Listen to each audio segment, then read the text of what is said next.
Ladies and gentlemen, members of the OCW Nebula, welcome to a very special pre-show presentation for OCW's second ever pay-per-view, Defiance. And with me as always is the PNG of Power and the other half of the Undisputed Kings of Commentary, Mr. Elias Storm. And Elias, we have a lot of festivities planned for tonight, but there's some guys that don't want to wait. There's some business that needs to be taken care of right here and now.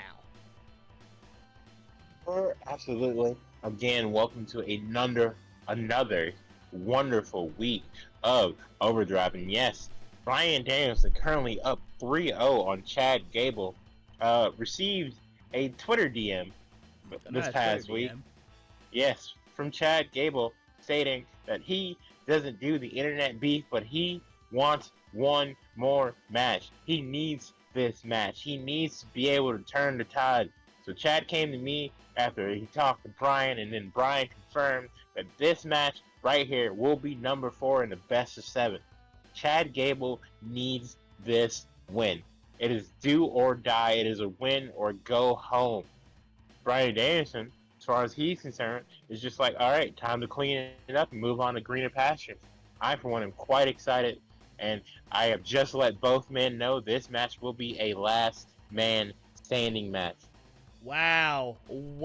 Okay, so Gable's literally going to have to fight tooth and nail to win this match. Can he pull off the fabled reverse sweep? Bryan Danielson might as well be the New York Yankees, and Chad Gable might as well be the Boston Red Sox. Will 2004 repeat itself, or will it be Bucky fucking Dent all over again? Only time will tell. But, ladies and gentlemen, thank you very much for joining us. Okay, I jumped the gun filter early on that. The match is loading. Okay, shit, how do we fill time? Follow us on the subreddit. The card for Defiance is already up. You can see every single match happening here tonight. And every match card is uploaded prior to each and every show. And ladies and gentlemen, we are now getting into it. And Chad Gable desperately searching for that win. But you know who else is searching for a win tonight? His partner, Otis, who has the opportunity of a lifetime in a triple threat later tonight. Oh, absolutely. Again, very proud of Otis and everything he's accomplished. Chad is too. If Otis walks out of Defiance tonight, World Heavyweight Champion, I am not upset at all. And Otis not accompanying Chad Gable to the ring, but more than likely probably preparing for the match. Of course, Otis and Gable, been great friends for a very long time. Gable took Otis under his wing, after Otis broke up with his longtime tag partner and took care. And I mean, obviously, the transformation of Otis, it's like day and night. Otis has become an absolute machine, and here in OCW, probably getting his best single opportunity of his entire career. And speaking of singles opportunities, this guy right here is probably one of the greatest when it comes to singles opportunities. Bryan Danielson is a man who's written his own future multiple times after being told he's nothing more than a B+ player. And honestly, that momentum led him to becoming undisputed world champion. And I think he has being world champion on his mind again. Of course, back when he was known as Daniel Bryan on the first ever episode of NXT, a couple years later was in the main event of WrestleMania 30. And here we go, Gable trying to get off to a hot start, but what a shake-off by Danielson. Of course, ladies and gentlemen, we are coming to you live from the rent-free venue, the only outdoor venue, I should say, that is rent-free, courtesy of, whoever the hell owns the venue. I've never met him. He's kind of one of those guys where you never see his face because he's really tall. He's a great guy, though. Shout out Fred. Oh, yeah, no, we love Fred. And Fred loves us. Fred has front row tickets. Well, I say front row, but he chooses to sit up in the box. He kind of likes he likes very, heavy shadows. I don't know why. Definitely not a trope that has been around since the early 80s for absolutely no reason. What tropes? What do you mean tropes? This is real life, buddy. This is real. This is all real. Do you not think tropes exist in real life? REEL. Yeah, they're called stereotypes. Oh, well, there you go, bud.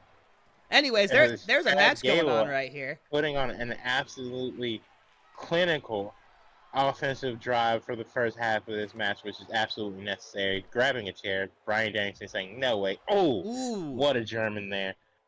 Honestly, this rivalry is really a battle of German suplexes when you look at it, because Gable has probably one of the best ones in the game, but Danielson, of course, one of the best technical wrestlers on earth. The only years he seemingly hasn't won it were the years he had to retire. Zack Sabre Jr. for being the second greatest technical wrestler on the planet. You can look forward to their dream match at a Wrestle Dream in the alternate universe, and maybe sometime here in the near future as well. Danielson, oh god, again. working on the fingers, and whoa, what was that? He spun Chad in midair. Gable fighting back.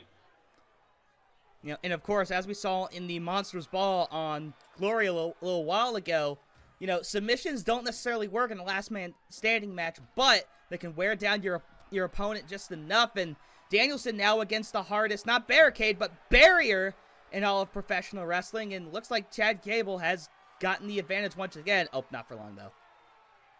We'll go for a chair. Oh! Not remembering the fact there was two on the outside. What a DDT to the outside. That was gotta rattle the brain a bit. And referee on his first count of the night. Count of 3. And Danielson, I'm surprised he's not doing jumping jacks right now. But maybe he's trying to conserve his energy, because Gable has come close a couple of times. Chad Gable's still not getting up. Now. Oh my goodness. An 8 count, unbelievably.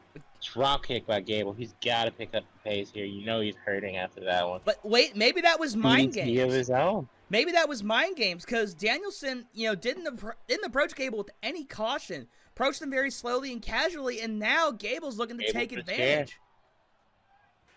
Uh-oh. Oh my god! German onto the chair. Onto the chair. And Danielson not even letting the referee count. Waiting. Of course, and now the famous yes kicks, and all he needs 2 of them. Yes, yes. And the referee begins to count again.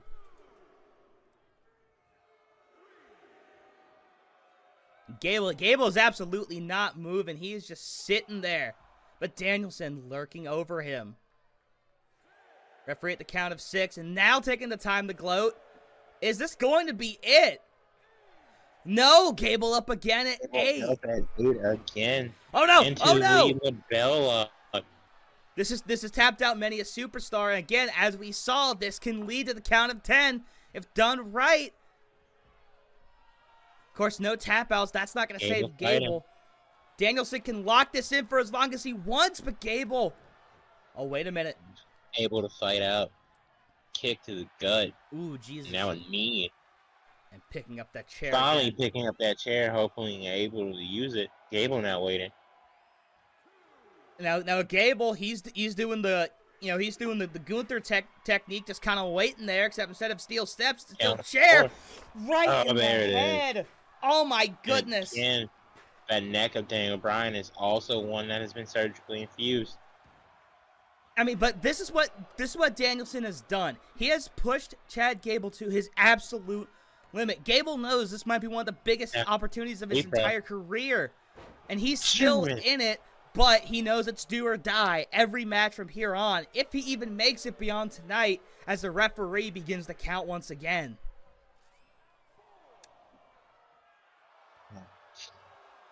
And Danielson drawing the absolute ire of everyone here at the rent-free venue. Count of 7, Gable's gotten up at 8 the past 2 times, and 3rd time. At 8. And now a Another DDT though. But does Gable get up? Count again. 3 straight times getting up at 8. Will he do it again? Now, if Gable gets up again, what do you do if you're Danielson? Like, because if he gets up at 8 another time, it's like this dude's indestructible. Oh my god! Again, I think for Bryan here, you just kind of have to keep attacking. Don't stop. I mean, grabbing a chair now. I mean, cue the intro song for the original Street Fighter 4. Chad Gable's indestructible right now. Now writhing in pain, looks to be biting onto his hand, trying to get through the pain. And Gable, once again, had some momentum early on, but Danielson's absolutely taking control of this match. Now Danielson's ready. Count of 7. He's up at 8 again. Rolls away from the chair. Wait. 8 must be Chad's favorite number here. Oh! Wait. 3 amigos? 3 amigos? There's number 2. Here comes number 3. Gable. Hits it. Kip up. Chad Gable is feeling it. Gable, ladies and gentlemen. And Danielson, this is rare. He's down.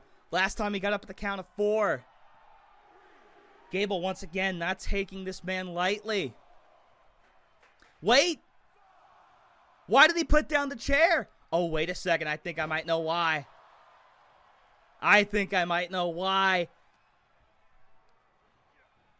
Gable. I don't know what he was thinking there. Now he picks up the chair. Breaks out. Danielson was looking for a looking for a suplex and throws Gable out the ring. Dumps him out right in front of us, right here. This is the one time that we actually do sit by the stage.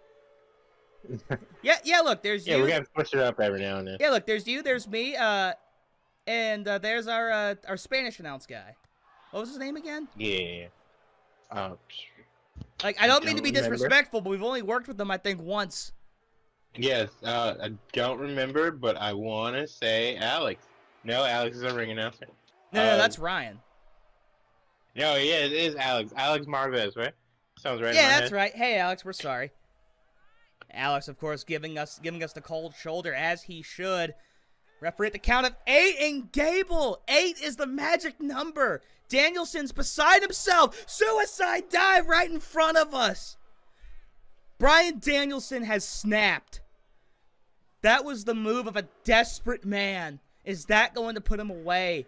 Danielson, of course, he's had neck injuries in his career, but risking it all just to keep Gable down. He's up at 7! Chad Gable will not die, ladies and gentlemen. And that is what being glorious is all about. And Gable's got Bryan up. Snake Eyes on the apron. And Gable, now he's going to watch over him. No, wait a minute. No, he's looking for some insurance. Okay, now he's just coming back in the ring. I thought maybe given the thumbs up, but he's about to be thumbs down if he doesn't refocus. And immediately, he trips him up. Thought he was maybe looking for that helicopter shit, but not now. And with that trip, Danielson's down. Maybe he took a bad fall. Now Gable, realizing this, going to try to take advantage. Into the corner. What's he thinking? Chaos theory here. Ooh. He is. Ooh. Rolling. Hits it! German. Hits it! Chaos theory connects. And Danielson's down. He's not moving. Has Chad Gable finally secured one? Count of 4. Chad needs this win once again, ladies and gentlemen. Currently down 0-3. Count of 6. 6. It's the highest count he's gotten. 7. Count of 7. And we see 8. We do 8. No, but not enough. But Gable wisely taking over immediately. Bryan. Now Gable is somebody who definitely likes good, fast-paced offense, and right there, grabbing Danielson before he could get up. Gable trying to control the pace, and I think that's gonna win him the match here if he gets there. The referee's got to put up his hands 4 more times. 7 heaven. 8 is great. 8. No, now Bryan is seeming to be loving the magic number 8, DDT. I honestly think if we see one more Chaos Theory from Gable, that's the match. But we haven't seen the Psycho Knee either. But now Gable, he's doing the same thing Bryan did, attacking as soon as he gets up. And now Gable's taking control of this. And now count of 7. Oh, Danielson moves out the way. Deep arm drag. Finally countering with that arm drag. Psycho Knee! And like I was saying, there it is. Out of nowhere. This could be it for Chad Gable. the series. Chad put on a phenomenal match. Honestly, a phenomenal series. But up at 4. Oh, God, what a deep right. And Gable landed right by the chair.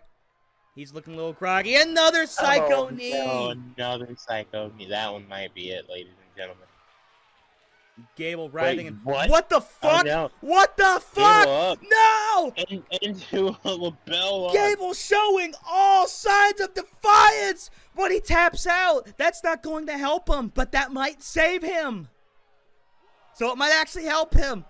Gable, hold up. I don't know why Brian released the lapel lock. I think that's just instinct from a vet there.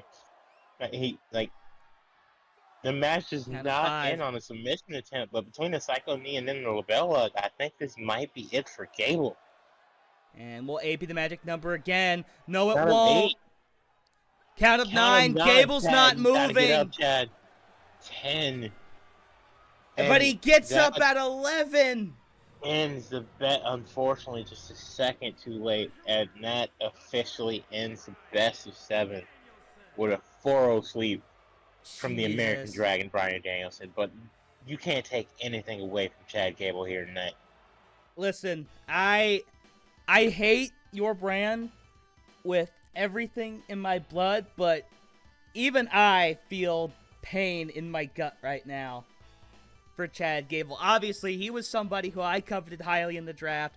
I missed out on him. You got him and the number with heart, grit, determination tonight. But it wasn't enough. It just wasn't enough. Unfortunately not. And, I think Chad is definitely going to have to take some time to reassess and confirm some things within himself. So as long as he needs a break, he's got it. I don't know what Brian's looking forward to next. I'll have to talk to him for sure, because I think he deserves a break as well, because these guys have been going back and forth in these matches consistently for the last few weeks, and I definitely think they both deserve or have earned a well-deserved rest, but we'll see. With that being said, we've got one more match here tonight on the pre-show. Yes, sir, but before we get to that, we are going to take a brief commercial break. We'll be right back. This stream is brought to you by the official Overdrive Wrestling subreddit. Get all of the latest and inherently fascinating OCW updates, including show cards, video uploads, and more.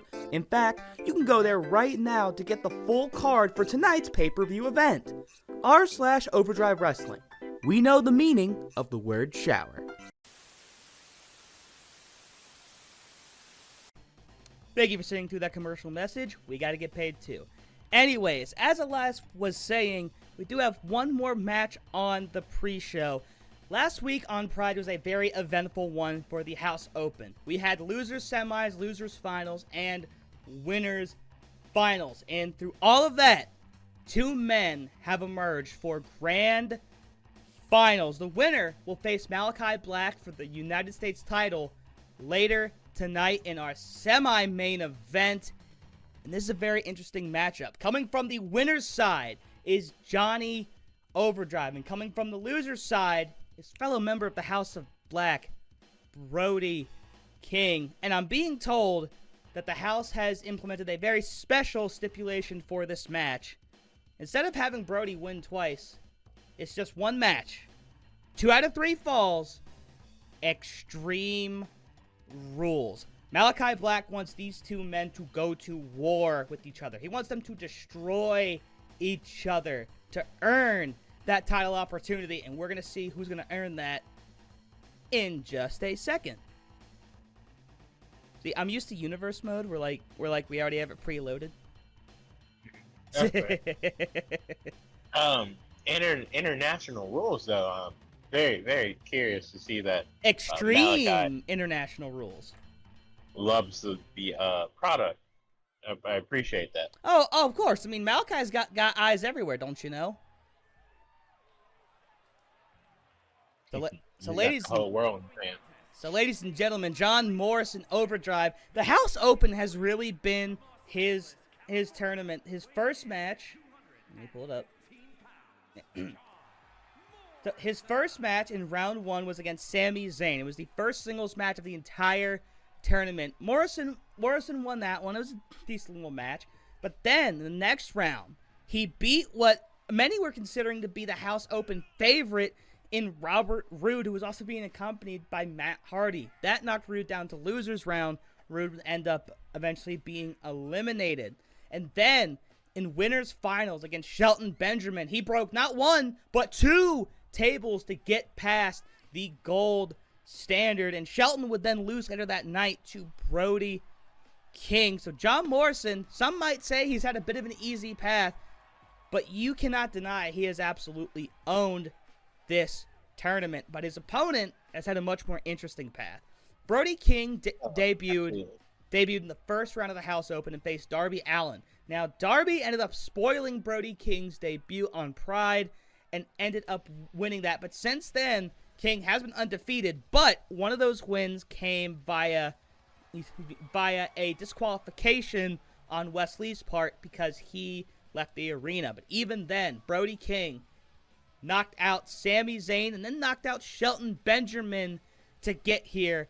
And remember, when he faced Sami Zayn, he kicked out of not 1, but 2 haluva kicks and only needed 1 good pile driver to end both matches. And honestly, if I'm a betting man, I think Brody King's got this. I mean, there's no doubt Overdrive deserves to be here, but I think Brody King is going to destroy him. Hardcore situations like this absolutely favor the big man. Because this man, I know Alexander's on your brand, but Brody King is also a walking weapon, if you ask me. Yeah, absolutely. Brody has had a phenomenal run to get here, for sure. Demolishing the majority of his opponent in quick-handed fashion. But I kind of want to root for the underdog here. I want to believe in Johnny Overdrive. I want to believe in John Morrison. I think he has the potential to win this match here tonight. It's definitely going to be an uphill battle. But I think if anybody can do it, it's him. And, there have been times when really nobody's believed in Johnny Overdrive. His original run in WWE in the Alternate Universe didn't, quite go as well as maybe he had hoped. Of course, he made some amazing highlight moments. Of course, participating in Money in the Bank matches and tag teaming with The Miz. But after leaving WWE, Johnny Overdrive bet on himself and ended up winning a lot of championships, a lot of places, including in Impact and in Lucha Underground. And these two already slugging it out. Whoa! Little springboard handstand wheelbarrow. Whoa! That's a big man. That's a big man. Shout out to Lucha Underground as a concept. Phenomenal company. Hayden went under. Most of those guys are in AEW/Impact now, so I guess it worked out. Chuber and Brody King, early 2 count, hitting what looks like a brain buster. Of course, Brody King, that pile driver, that sit-out pile driver, one of the most devastating things. But he just missed a big boot right there. Overdrive looking to chop down the big man. Oh, what an arm drag. Johnny Overdrive showing he is not afraid of big bad Brody King. And oh my God. Very interesting choice here. You do not want to take things to the sky with Johnny Overdrive. Of course, famously, combining wrestling with parkour to be one of the highest flying high flyers in history. But Brody King trying his best to keep Overdrive grounded. But Overdrive says, you can't keep me down for long. Kicks to the face. Into the hardest barrier in professional wrestling. What's he thinking here? Oh, Jesus criminy. Oh, Overdrive in almost complete control. Throws King into the barrier again. The OCW Nebula getting some sweat poured on him, I'm sure. What a head scissors! Johnny Overdrive showing no fear and all fight. And Timber using the show weakness here, which honestly is probably the best move he could have made. Brody King, I don't think he was prepared for this. I don't think he looked at this match. Ooh, that's 2 out of the 3. Need a little C action. But yeah, no, I don't think Brody King was coming into this match prepared enough for John Overdrive. I don't think he thought he would be as big of a threat as he's being as he goes for a code breaker there. Overdrive absolutely owning the night, owning the moment right now. Brody King, if he can get one punch in there, I think he can mount a comeback. That's not an easy guy to lift. And someone just got a nice view of Brody King's ass cheeks. An Overdrive and swinging neck breaker. Oh, man. This is unreal. Yeah, no, this match has been almost all Overdrive. This is like since the beginning of the match. Surprisingly, I'm definitely for one quite shocked. What is this? Hogan versus Yokozuna? Now. Oh, using the Papa H. Papa H on the ankle. Papa H on the back of the leg. Papa H on the ankle. An Overdrive chopping down the tree. Here's the cover. One, two. No, kick out. Brody fighting. But Overdrive's got that Papa H again. Oh, God, right to the sternum. Oh, but he whiffs that one. Several body shots here. Uh-oh. Oh, King finally having the chance to fight back. Irish whip to the corner. But he gets caught up in the ladder. Oh, no. Oh, God. Oh, on the sledgy. And now Brody's got the Papa H. Or maybe we should call it the Papa Con. Papa Con! Papa Con! God damn it. Oh, that's funny. Inflicting his pure Jaguar will on Overdrive. Jesus Christ. Brody King is pissed off. Being able to return the favor, honestly. Morrison. Oh, clothesline. Oh, he's getting fired up. Oh, wait. Oh, sweeping the leg. And Overdrive immediately coming back, but Brody King is absolutely pissed off. Oh, wait a minute. Submissions do count in this. Sharpshooter! He's been working the legs with that sledgehammer. And Brody, and he's doing push-ups. He's doing push-ups. Oh, no. Brody. Into? Oh, Jesus. Lateral press into, we'll just call it a Falcon Arrow. But Overdrive already back up. Head scissors, and I think Brody might be busted open. Going for maybe the Starship. Oh, wait, no, corkscrew. Fuck, he missed. We've still yet to get one fall. Oh, what a big boot. And here comes the Papa Con. Oh, Brody King, he's going to enjoy this. He gets sadistically out of beating the hell out of people. Cover. Oh. Kick out by Overdrive. Still not a pinfall to be had. Not done yet, ladies and gentlemen. Still not a pinfall to be had. Oh, on the Papa H. Into another sharpshooter. No. Wait, no. Stretch. And, slam. That one's gotta hurt. And going for the cover again. 1, 2. First fall goes to Overdrive. I think a lot of people were surprised here tonight by that. I think Brody King is more surprised than anybody else. I mean, look, he was holding his hands to his face. He doesn't know what to do right now. He is beside himself. Oh, Malachi can't be too far behind, honestly. No, he can't. DDT! The Papa H DDT! And uh-oh. Uh-oh. Oh, God, back in the neck. Wait a minute. Whoa, what a drop kick, though. What a kick there. Brody managed to counter the Papa H, but couldn't counter the drop kick. Another sharpshooter here. This could be it. This could be it. That's it. And That's oh my God, it is. 2-0 sweep for Johnny Overdrive. I think the entire arena is shocked here, ladies and gentlemen. That was amazing. What an amazing show of heart and soul by Johnny Overdrive. The Starship is fueled up. Next stop, U.S. Titletown. Wow. Honestly speaking, I think he barely really got hurt that match. I think he's going to be a lot fresher than people were expecting heading into his title match. No, definitely. I mean, Overdrive from the get-go was laying it in the King. Now, King got some moments. King definitely got some shots with the Papa Con in there. There's no doubt, but Brody definitely took a lot more punishment in that match. And I think you're right. I think the fact that not only Morrison's middle name, getting that 2-0, getting that 2-0 sweep, not only did he get a pinfall, he got a submission. He just tapped out Brody King. That goes to show just how much damage Overdrive did in that match. Good Lord, what a pre-show.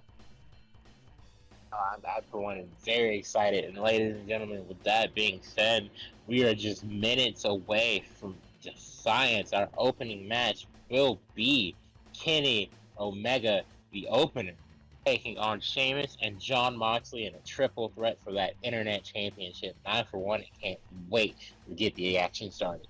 Yes, sir, but before we get action started, we do have a teeny bit of time left. How about we do some predictions for, the card we got tonight? Let's get on to match number 1. As you mentioned, that triple threat for the Internet title.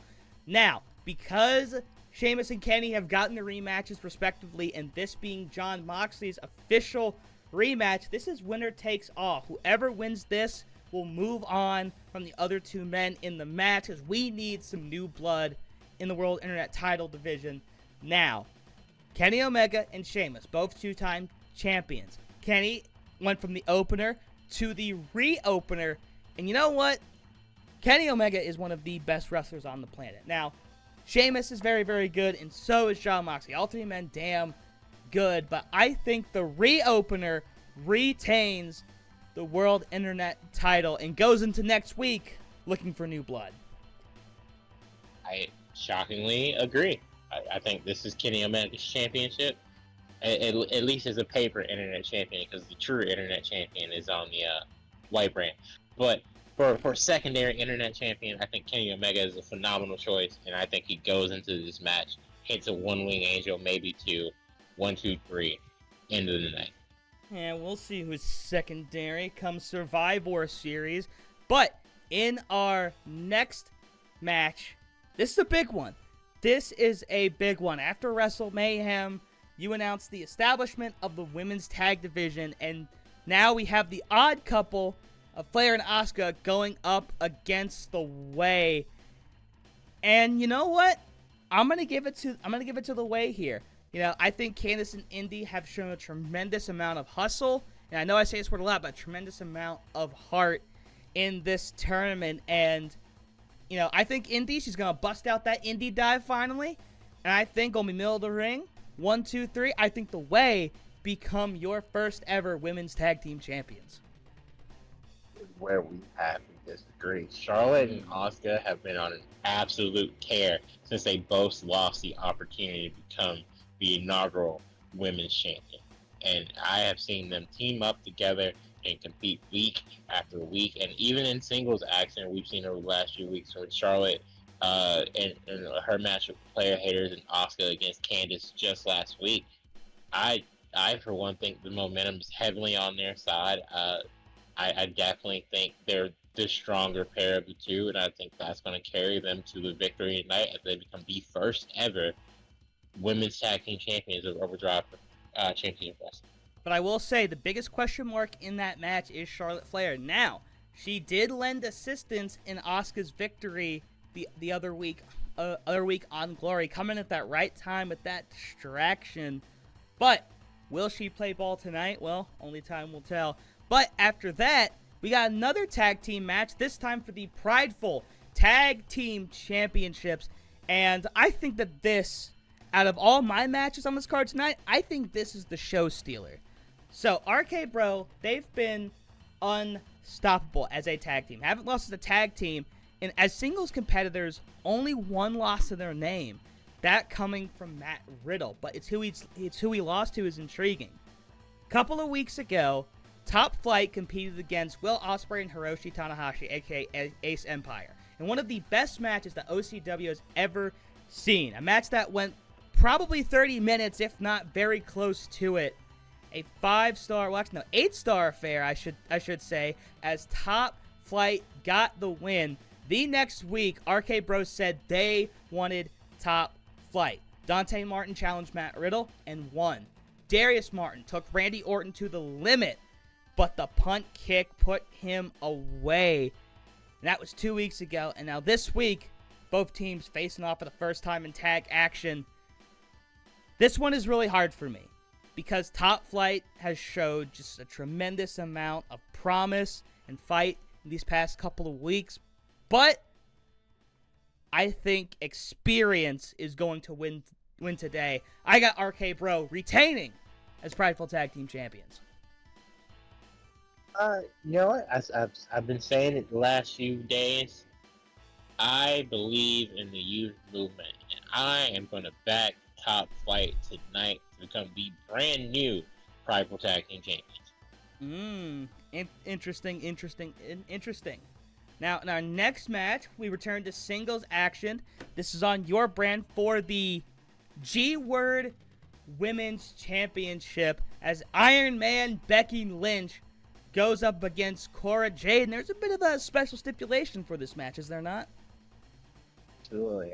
Becky has been a phenomenal champion. She is the forever reign of Overdrive Championship Wrestling. So I said, Becky, as long as you keep doing what you're doing and you give me these great ratings, you can have whatever match you want. She said, you know what? The man has decided she doesn't want to be the Iron Man at Defiance. She wants to be the chairman. And with that being said, Sean Spears, I'm sorry. Becky's taking your nickname. Tonight, Cora Jade will be taking on the man in a chairs match. I think this is Becky all the way. I really do. I think she picked that stipulation to inflict as much punishment on a young Cora Jade as possible. I think there'll be a little bit of fight in Jade, but I think it's Becky's night. As you said, Forever Reign. And, well, the Forever Reign continues. Again, I'm loving the youth movement right now, and I have a lot of confidence in Cora being able to possibly get the win here tonight. But I'm also going to agree with you and back the man here tonight. The Forever Reign will continue. Iron Man, something we can both agree on. Now, our midway match for tonight is a rematch of galactic proportions. Gunther, coming out of Wrestle Mayhem, was the first galactic champion. But then, he had a match with Seth motherfucking Rollins, the first ever pick here on Overdrive Pride. And thanks to 2 curb stomps, the referee could have counted the 15. Seth Rollins and Gunther's first defense took the Galactic Championship from him. Now, week after that, Gunther declared his rematch. But that night, there was trios action between Imperium and Seth Rollins and co. Seth Rollins teaming with the debuting Drew McIntyre and Moose. Now, they lost that match, but last week in our main event on Pride, Seth Rollins regained momentum, not only got a victory over Ludwig Kaiser, but with that victory, Imperium is banned from ringside. And quite honestly, Imperium didn't really play too big a role in their first match. They did get the distraction, but Gunther stayed down. He did not kick out. But now Gunther, even if Imperium was an advantage originally, now he's got nothing. He is all alone out there. And I think that Seth Rollins is going to retain. He's going to walk out of here Galactic Champion. The first ever 2-time world champion in this company's history tonight. Gunther, I think, honestly, was more distracted by Imperium than Seth Rollins was. I felt like he was distracted by the fact that they weren't doing their jobs as insurance policies. So tonight, Gunther goes it alone. He walks into Defiance with nothing, and he walks out owner of the gods. Gunther for the Galactic Championship. Interesting. That's going to be a hard-hitting battle. We know that. Now, on to the 6th match. I imagine this is probably what you see as your own show stealer. International title match, 2 out of 3 falls, no disqualifications. Shinsuke and Cedric rematch, correct? Shinsuke has so far been a great international champion, put on a phenomenal match with Mustafa Ali a couple of weeks ago. But to me, this match right here needs to happen for multiple reasons. Cedric Alexander started off so strong, putting off banger after banger, putting this company on his back and showing the world that the international way is the way. Pun intended. International rules matches have taken a massive intake up. I've seen other promotions steal my ideas. Hell, Malachi Black stole my idea just 30 minutes ago. And with that being said, I think Cedric Alexander walks in tonight with a chip on his shoulder, and he walks out with that chip gone and the International Championship back around his waist. You know, I really can't decide who I want for this match, so I'm gonna go against you. I think Shinsuke retains, but I think it comes down to the third and final fall. And now, after that, our 7th match of the night. This one is interesting. So, after Bayley's previous defense of the Prideful Women's Championship against Serena Deeb, she said that for Defiance, she wants to do what she's felt she's always done her entire career. And that's absolutely defy expectations and break new mold. She wants to take the women's division to new heights. And part of that for her is doing this match. A 4-way TLC match for the Prideful Women's Championship. It'll be Bayley versus the 3 R's. Raquel, Rhea, and Ruby. Now, Raquel Rodriguez in a triple threat between the other 3 competitors tonight, or the 3 contenders, I should say. That was last week, not tonight. She won that match and gained the momentum going into tonight. And you know what? I think Raquel's going to climb that ladder. I think she walks out hashtag and new Prideful Women's Champion. I happily disagree here. I am very good friends with your role model, my role model, the Prideful Women's Champion, Bayley. And tonight, not only does she show all these pretenders that she is the head honcho of the Orange brand, but she walks out a dominant and still Prideful Women's Champion. I mean, it's sure to be a hard-hitting match, and we know that all 4 women are going to put mind, body, and soul on the line for that prize. Now, the 8th match. Judgment Day has been a very interesting tag team. They kind of, I don't want to say fumbled, but they definitely snuck their way into winning the G-Word Tag Team Championships. The glorious tag team titles, yes. But since then, they really haven't been touched. I mean, they've defended against New Day, defended against FTR. But tonight, they will put the other very young tag team. Youth movement continues in this company, I swear to God. They will put the Creed brothers inside Hell in a Cell with them. And somehow, some way, somebody is going to be walking out as tag team champions. But they might be dragging their partner behind them. Very, very likely possibility. Obviously, Finn Balor is the only man in that match who's competed in Hell in a Cell before. Honestly, when Judgment Day came to me and suggested the stipulation, I looked at them and said they were crazy. But then I was like, you know what? Fuck it. And yes, we can say that because this is our programming. Oh, yeah. No, we have free reign. Super excited to see this match. And honestly, if the International Championship wasn't being defended tonight, this would be my show stealer. That being said, I once again have to back the youth movement, and I'm going with the Creed brothers. I think Judgment Day's time ends tonight. I mean, just imagine Top Flight and the Creed brothers walking out as tag team champions, both of them. That would absolutely be something. For sure. Now in our 9th match, our semi-main event, because co-main events do not exist. Malachi Black has been waiting on this match for more than a month at this point. Malachi knew that he had what it takes to be a dominant champion, but after handling business with LA Knight, he wanted his next contender to earn it. He wanted them to know what it's like to have to fight for survival, to fight tooth and nail, to do whatever it takes to get to the top, which is why he invented the House Open and why he handpicked these 8 men. And now we know who his challenger will be. Johnny Overdrive has a chance to end Malachi Black's reign before it even really gets started. But the House still has one ace up their sleeve. They can still determine the stipulation for this championship match And Malachi Black said it's going to be something that we've never seen before. So that's probably something that might be plaguing the back of Overdrive's head. But he put up a phenomenal performance against Brody King. I think he's going to give Malachi Black everything that he's worth. But I think Malachi Black remains U.S. champion.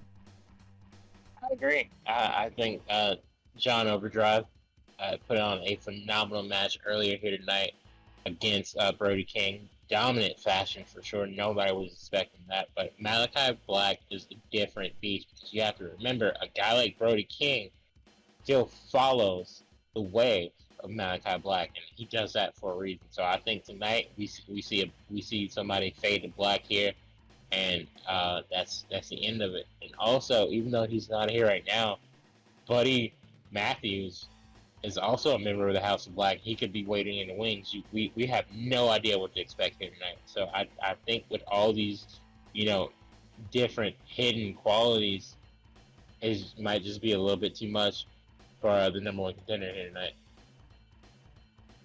Yes, sir. Now, why don't you introduce our main event, because you are more familiar with these three guys than probably anybody in this room right now, which is me, you, and Alex. But why don't you introduce this main event, because this is your baby after all. This is your brainchild. Ladies and gentlemen, your main event for the evening will be a three-way dance for the Overdrive World Heavyweight Championship, featuring the likes of the best man, in my opinion, the big guy, Otis, the Rainmaker, the golden standard of professional wrestling. When you hear that coin drop, you know what it means.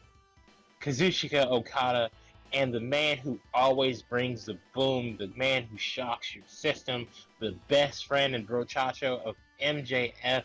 I'm talking about Adam Cole, baby.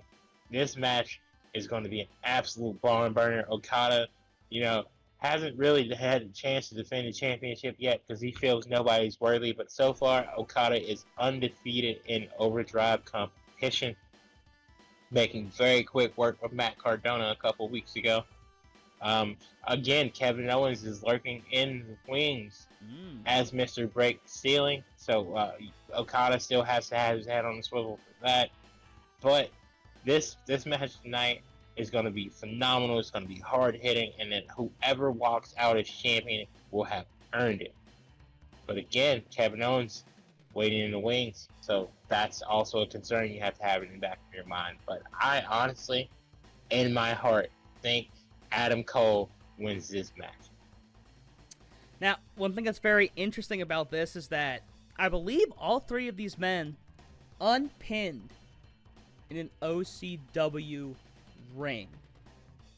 Adam Cole has wrestled 2 matches, 2-0. Okada, obviously, he's won every single match. He had to get here, and then of course did he defend? Did he defend it? No. Well, he had the Champions Exhibition, is what it was. Yeah. Yeah. Well, and faced Matt Cardona. He faced Matt Cardona, and then he faced obviously Cedric in the Championship exhibition match, winning both of those. So all three of these men unpinned in an OCW ring. You know what? Defiance, as we've said time and time again, we named it Defiance because here at OCW we are trying to defy all expectations. We are trying our damnedest to become the greatest wrestling federation in all the land, and someone who has absolutely defied all expectations since OCW began is the number one guy, Otis. Now, unfortunately, his tag team partner Gable suffered a heartbreaking loss just a little bit ago, but Otis came out of nowhere, beat AJ Styles, qualified for this match. Dude has been an unstoppable machine, and I think he continues to defy those expectations. I think Otis walks out of the main event tonight with winged G-word over his shoulder, because I think his waist's going to be a little bit too big. Fair enough. Interestingly enough, no one here tonight is backing the world champion in Okada, which honestly might be a mistake on our part. What's that? What's that, Alex? You back in Okada? Yeah. Oh, I mean, someone had to do it. Yeah, I figured. Alright, so Alex is back in Okada, I'm back in Cole, and Stanley over there is back in Otis. But tonight, well, why are you chiming now about picks, Alex? Oh, you were ordering food? Did you get me anything? What do you mean, no? Well, add me an 8-piece wing. God. He's ordering food. I fucking had to eat a Hot Pocket before coming out here. In the microwave. I didn't have time to put it in the oven. I'm pissed. Well, that's tough. But yeah. Very 8-piece wing. Yeah. Lemon pepper hot. Wet. I'll just yeah. Well, as they figure out this food situation, ladies and gentlemen, thank you very, very much for tuning in for our Defiance pre-show. I'm gonna go do my hair. I'm gonna go put on my suit. And then we're gonna get right into the action. But as we do all that, we will hear one final message from our sponsor and a message from us to you. We will see you guys in just a few minutes. But once again, thank you for watching our pre-show.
When Overdrive Championship Wrestling began just a few months ago, we were posed with one simple question. What makes you guys different? There are hundreds, if not thousands, of other federations out there vying for your time and attention. And to me, that answer's always been simple. Continued pursuit of excellence. See, OCW didn't want to just meet some standard. OCW wants to become the standard. We didn't go after just good wrestlers. We went after some of the best wrestlers that this business has to offer. We didn't want just one flagship show. We wanted two of them. OCW wants to be more than just a dream match factory. OCW strives to become the dream promotion, the dream federation that all professional wrestlers strive for. But above everything else, OCW night after night has set out to defy any and all expectations.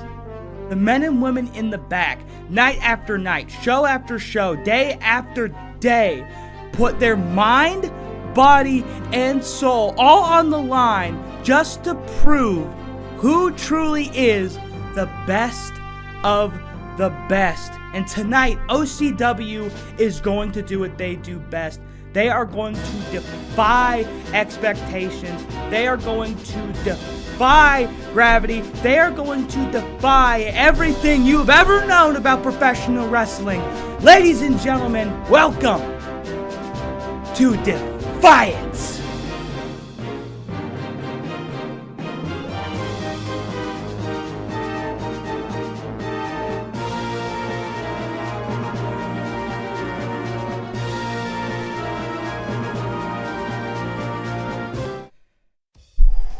Ladies and gentlemen, I got goosebumps. Welcome everybody. You should know who we are by now, but in case you don't, I am the manager of champions. I am one half of the undisputed kings of commentary. Ladies and gentlemen, my name is Stanley Brewer, and I am a big deal. One who else is a big deal?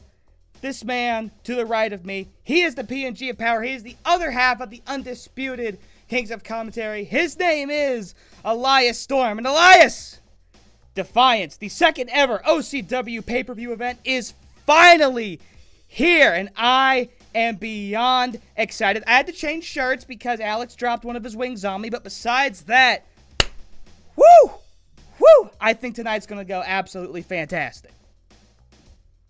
And boom, welcome once again to Glory, ladies and gentlemen. We are at Defiance. As always, I am Elias Storm. Thank you, Stanley, for having me. Once again, my partner, my friend. And I cannot wait for the absolutely astonishing action we'll be seeing here tonight. And, you know, we did our predictions on the pre-show. And, of course, you can still go look at the card on r/Overdrive Wrestling.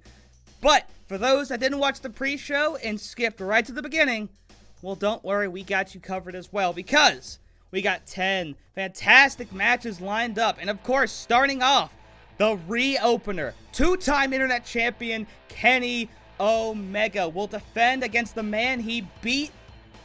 The man he beat in Sheamus. He's beat him twice. And the man who he's never faced in OCW so far, but the man who originally lost to Sheamus in Jon Moxley. Now, the losers of this match, once they lose, they are not allowed to challenge the champion while he's still holding the belt. So this is very much a winners take all kind of match. Then next up, a match that's very close to Elias's heart. The finals of the Women's Tag Team Championships, as you're seeing your first look at those tag belts as the Odd Couple, Asuka and Charlotte, are taking on the Way. And then after that, we got another tag match. This time, the Young Guns in Top Flight take on the undefeated Prideful Tag Team Champions in RK Bro, in a match that, like I said on the pre-show, I think is going to absolutely steal the show. And then after that, how about this? The Iron Man, Becky Lynch, challenging the number one contender, Cora Jade, to a chairs match, a no disqualification match where pretty much you just use chairs. And then in our midway point, a rematch of galactic proportions as the galactic champion, Seth motherfucking Rollins, takes on Gunther, with Imperium being banned from ringside. And then after that, what might be Elias's favorite match on the night, the International Championship. 2 out of 3 falls, no disqualifications, as Cedric Alexander, the first ever champion in OCW history, looks to reclaim his prize against the current international champion in Shinsuke Nakamura-san.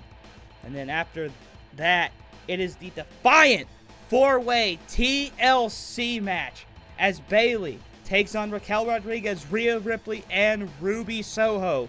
Who will defy all the odds and climb that ladder to become or retain as prideful women's champion? Well, we'll get to that a little bit later. And then our 8th match on the night in a G-Word Tag Team Championship match. Judgment Day, who has held onto those belts with an iron grip, look to stomp the youth movement right in its track as they take on the Red Hot Creed brothers. And then in our semi-main event, as we saw at the beginning of the show, Johnny Overdrive has qualified for the United States Championship match against Malachi Black, but the championship match, much like all the matches in the House Open, were house rules, meaning the house decides, and we still do not know what the house has decided for this match, but Malachi Black says it's something that you've never seen before. And then our main event match for the Overdrive World Heavyweight Championship, a matchup of 3 heavyweights in their own right. Adam Cole, maybe, might become the Overdrive World Heavyweight Championship, but he has to take on Otis, who has been the surprise of Overdrive Wrestling on a red-hot singles winning streak as they go up against the undefeated and unpinned Overdrive World Heavyweight Champion in Okada. And listen, I don't like to use the word stacked all that often unless I'm talking about my show, but this is probably one of the most stacked cards, not just in Overdrive history, in wrestling history, hands down. Every match is a star-studded affair. I think any of these matches could be 5 stars, 6 stars, 7 stars if you have a walking Tokyo Dome. But I gotta know, Elias, what is your pick for match of the night? Honestly, there are 2 matches I have in mind that I think have the potential to be absolute show stealers. And that, believe it or not, is Top Flight versus Arcade Bro. And of course, the International Championship. 2 out of 3 falls. Good old international rules. Cedric T. Alexander, primetime himself, and I ain't talking Dion, taking on Shinsuke Nakamura, the King of Strong Style. And I'm being told that the weapons under the ring for that match are going to have a very international feel. Not exactly sure what they mean by that. But listen, you look this card up and down, I do not see a single bad match. And as we said in the opening hype packages, these men and women have worked tirelessly day and night to make this promotion what it is, and we can only hope that they will deliver the greatest product that they can for you tonight, because God knows, Elias and I, we are going to try our damnedest. But listen, partner, I think we've kept these guys waiting long enough. I think it's time we get into our first match. Ooh, let's get it. And of course, as we said, starting off our first match, which, by the way, we are here in the beautiful rent-free venue for Defiance. And of course, shouts out to the OCW Nebula, who's made it here in person, but shouts out to all of you watching at home on the internet. It's a pay-per-view event, but it's the only free pay-per-view event that you will see, well, unless it's the TV pay-per-view. But this ain't no TV. This is better than TV. Anyways, here comes Jon Moxley, the first ever World Internet Champion. He won the belt at Wrestle Mayhem in an 8-man Battle Royale. After that, he knocked off 4 straight victories, defeating Matt Hardy, Karrion Kross, and Will Ospreay twice. But then he ran into some trouble when a man named Sheamus came to town. And Sheamus took the belt from Moxley in a backstage brawl that never went backstage. It's a crazy thing. but absolutely knocked Moxley out. Moxley had to be out for a couple of weeks. He had to miss 1 week because he couldn't clear concussion protocol. But he never came back for his rematch. And during the time he was gone, he cleared concussion protocol but wanted to take time off to be safe. But while he was gone, Sheamus and Kenny Omega traded this belt back and forth. Sheamus became the first ever 2-time internet champion, the first 2-time champion in OCW. But every time he won, Kenny was ready to fight back. And now Kenny's a 2-time champion and went from being the opener to the re-opener. And as we predicted in our pre-show, I believe that this is absolutely Kenny Omega's night. Sheamus making his way into the ring now. Very credible champion, solid threat, a guy you can depend on no matter where he's at in the card. But I truly believe that tonight here at Defiance, it's Kenny Omega's night. Kenny Omega, the opener, the reopener, the cleaner, the best bout machine, wherever you want to call him. Kenny Omega is the best professional wrestler on the planet. And I don't think a lot of people will disagree with that. And with that being said, the fact this guy isn't world champion is kind of sus to me. But hey, being the second best internet champion on the planet is also pretty cool. With that being said, I think Kenny Omega walks out still world internet champion of Overdrive Championship Wrestling. Man, you talk all that shit about him not being the real internet champion. I don't see Cardona defending that belt over on the G Word. I don't see him doing that. Meanwhile, Kenny Omega, he is the reopener because he is coming out. He is opening every week. He wants to set the tone for the entire night because he is the best professional wrestler in the world, and he is Overdrive's one and only internet champion. Said, end of story, shut up. I know. All I know is Matt Cardona, the internet champion, hasn't been challenged. No one's asked to be internet champion because they're too busy chasing the true championships of Overdrive, the international championship, and the Wing Glory. This championship is being defended every week, good sir. This is a real championship. This is truly the working man's championship. Because if you win it, you gotta go to work. Seeing as the international championship is the workhorse title, but a little bit of pyro here. I didn't know we could afford that. But again, Kenny definitely racking up the bills here. But well, listen, he also pays him. We're at the exactly, and we're also at the rent-free venue. I think that pyro came rent-free as well.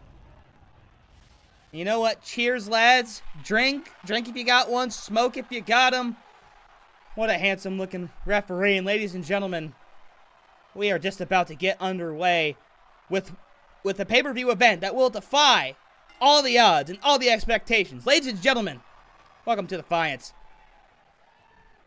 And the two big boys gonna lock up. Sheamus immediately planting Mox. But Kenny Omega, who's very familiar with Sheamus at this point, knee to the face. But Moxie with a running clothesline. And all three men off to a hot, rip, roaring start. I almost couldn't say that word. Not hot, rip, roaring. All right, Irish whip. Oh, Jesus Christ. Wait, what's Sheamus thinking? Is Sheamus thinking a suplex of his own? No, he's going to throw out Moxley. But there's Omega. He's right there. Now Moxley and Omega going to top again. And Jesus, what a club to the back. Kenny flipped the other way. Now running Bulldog by Moxley. Very hard-hitting affair in this match. All of these guys known for their ability to inflict and take punishment. My God! What a German there, ladies and gentlemen. That was against the rope. But you have to think about it, though. I mean, obviously, Sheamus and Mox are known for being hard hitters. But Kenny Omega's a hard hitter, too. I mean, he's wrestled a majority of his career over in Japan. You know, that's kind of the style he's used to, style he's become accustomed to. Suicide dive! And Sheamus got hit from all directions. Obviously, the Irishman taking the Jesus, bit Sheamus. of work here. And God, someone check on the blower back on Moxley, but a knee to the face by Omega. And these guys can't go a second without kicking the fuck out of somebody. Like that, they just fucking can't. But you know what? A good physical brawl is just what a good indie promotion needs. Absolutely. No, all these guys are like hard hitters. Again, this is the Hoss fight of Hoss fights tonight, and I know I how to don't book 'em. expect anybody to walk out of this match without meeting an respect. And of course, Kenny getting sent against the hardest barricade in all professional wrestling. And Moxley, well, he ain't done. Moxley's never done. He hasn't bled yet. Honestly, this is a record. Because I think, because Moxley bleeds faster than Goldberg completes matches. Let's be real. That's a solid point. Honestly, good on Mox. You know, we haven't seen Mox bleed in a while. Then again, he hasn't really been here to bleed in the first place, but Honestly, I think his focus here isn't for himself to bleed. It's to make his competitors bleed. Look at the sheer physicality he just brought to both Sheamus and, pile driver. Oh, Kenny's already up. Omega. And John No Moxley sell. says, Oh, fuck you, paradigm 30 shift. lead. Cover. Sheamus, I thought I was going to let him get the cover for a second. I was like, this is not an elimination match, good sir. Oh, but Sheamus, what's he thinking? Oh, drops him on the ropes. And Sheamus has got both men down. And is he going to look for a weapon? Oh, no, he's just going to get the stairs. Oh, Kenny over the top rope. Leg drop on the Moxley. And now Sheamus drops the stairs on the Mox. And Mox is slow to get up. And a DDT, not on the stairs, but right by him. And Sheamus is like, I'm not letting you get away, Kenny. Oh, God. Oh! Oh, that's just awful. Oh, Fear by Mox. God. Dropped his neck right on the steel steps. I don't know how Kenny is still standing. I really don't. But Sheamus. Oh, no. No, those stairs are a weapon of mass destruction. And Sheamus has shown he does not play around in OCW. He's looking to get the victories. Top rope. Not something you see a lot. Oh, it's Sheamus. Oh, Sheamus. Sheamus Very acting smart like decision. the no fun police, taking Mox off the top rope. And Moxley going to take his aggression out on Kenny instead. Of course, these two, so much history together. Jumping knee by Mox. Cover. No, Yeah. not a cover. He just wanted to punch just- Sheamus in the face. Punch him in the face. But now Sheamus, Mox has Sheamus isolated. Mox could win it right here with a well-timed submission. Or maybe a paradigm shift. Uh-oh. Omega with the kendo stick. Oh, no. Oh, Jesus. Oh, yeah, Mox. Oh, I can hear that appear to from be here. looking for that paradigm Oh, shift. Jesus. Oh, God. And Mox getting hit on all sides here. Mox is getting absolutely bodied. What cohesion by Omega and Sheamus. Wait a minute. Did Mox just fucking Moxley up? That didn't last very long, though. Irish curse backbreaker. Here's the cover. I feel like One. Kenny and Two. Sheamus have come to a consensus here that Moxley is the outsider in this match. Obviously, they've been trading the title back and forth. Mm-hmm. And so they've agreed, in a sense, to work together a bit. Well, maybe, but with Mox out the ring, Sheamus absolutely gives no hex. But Kenny Omega also gives no hex. Oh, wait a minute! Wait a minute! Wait a second! Oh, no. oh, wait! Into the cover! Into the journey. Oh, another running knee by Mox here. Kenny Omega's got to be annoyed with that one. And of course, the OCW Nebula is, of course, watching here on YouTube as well as in person. Temple, welcome to the chat, good sir. And oh my God. Well, now Mox has got a kendo stick. That's the maybe third kendo stick in this match. And God, you can hear the sound of wood slapping meat over there with Mox and Omega. And Mox has finally made somebody bleed, and it's Kenny Omega. Kenny Omega is busted open. Slapping meat. But, Sheamus. Oh, God. What's Sheamus thinking? Whoa! Mox countering with the arm drag there. What a reverse. What a counter. What a maneuver. And now Moxley gonna throw him back in. Oh boy, Omega's back in. And no, Omega's just gonna watch. Brainbuster! Yes. And Omega immediately, he's gonna try to get, oh wait, what a neck breaker by Mox. And Mox not going for Sheamus. Sheamus is still down.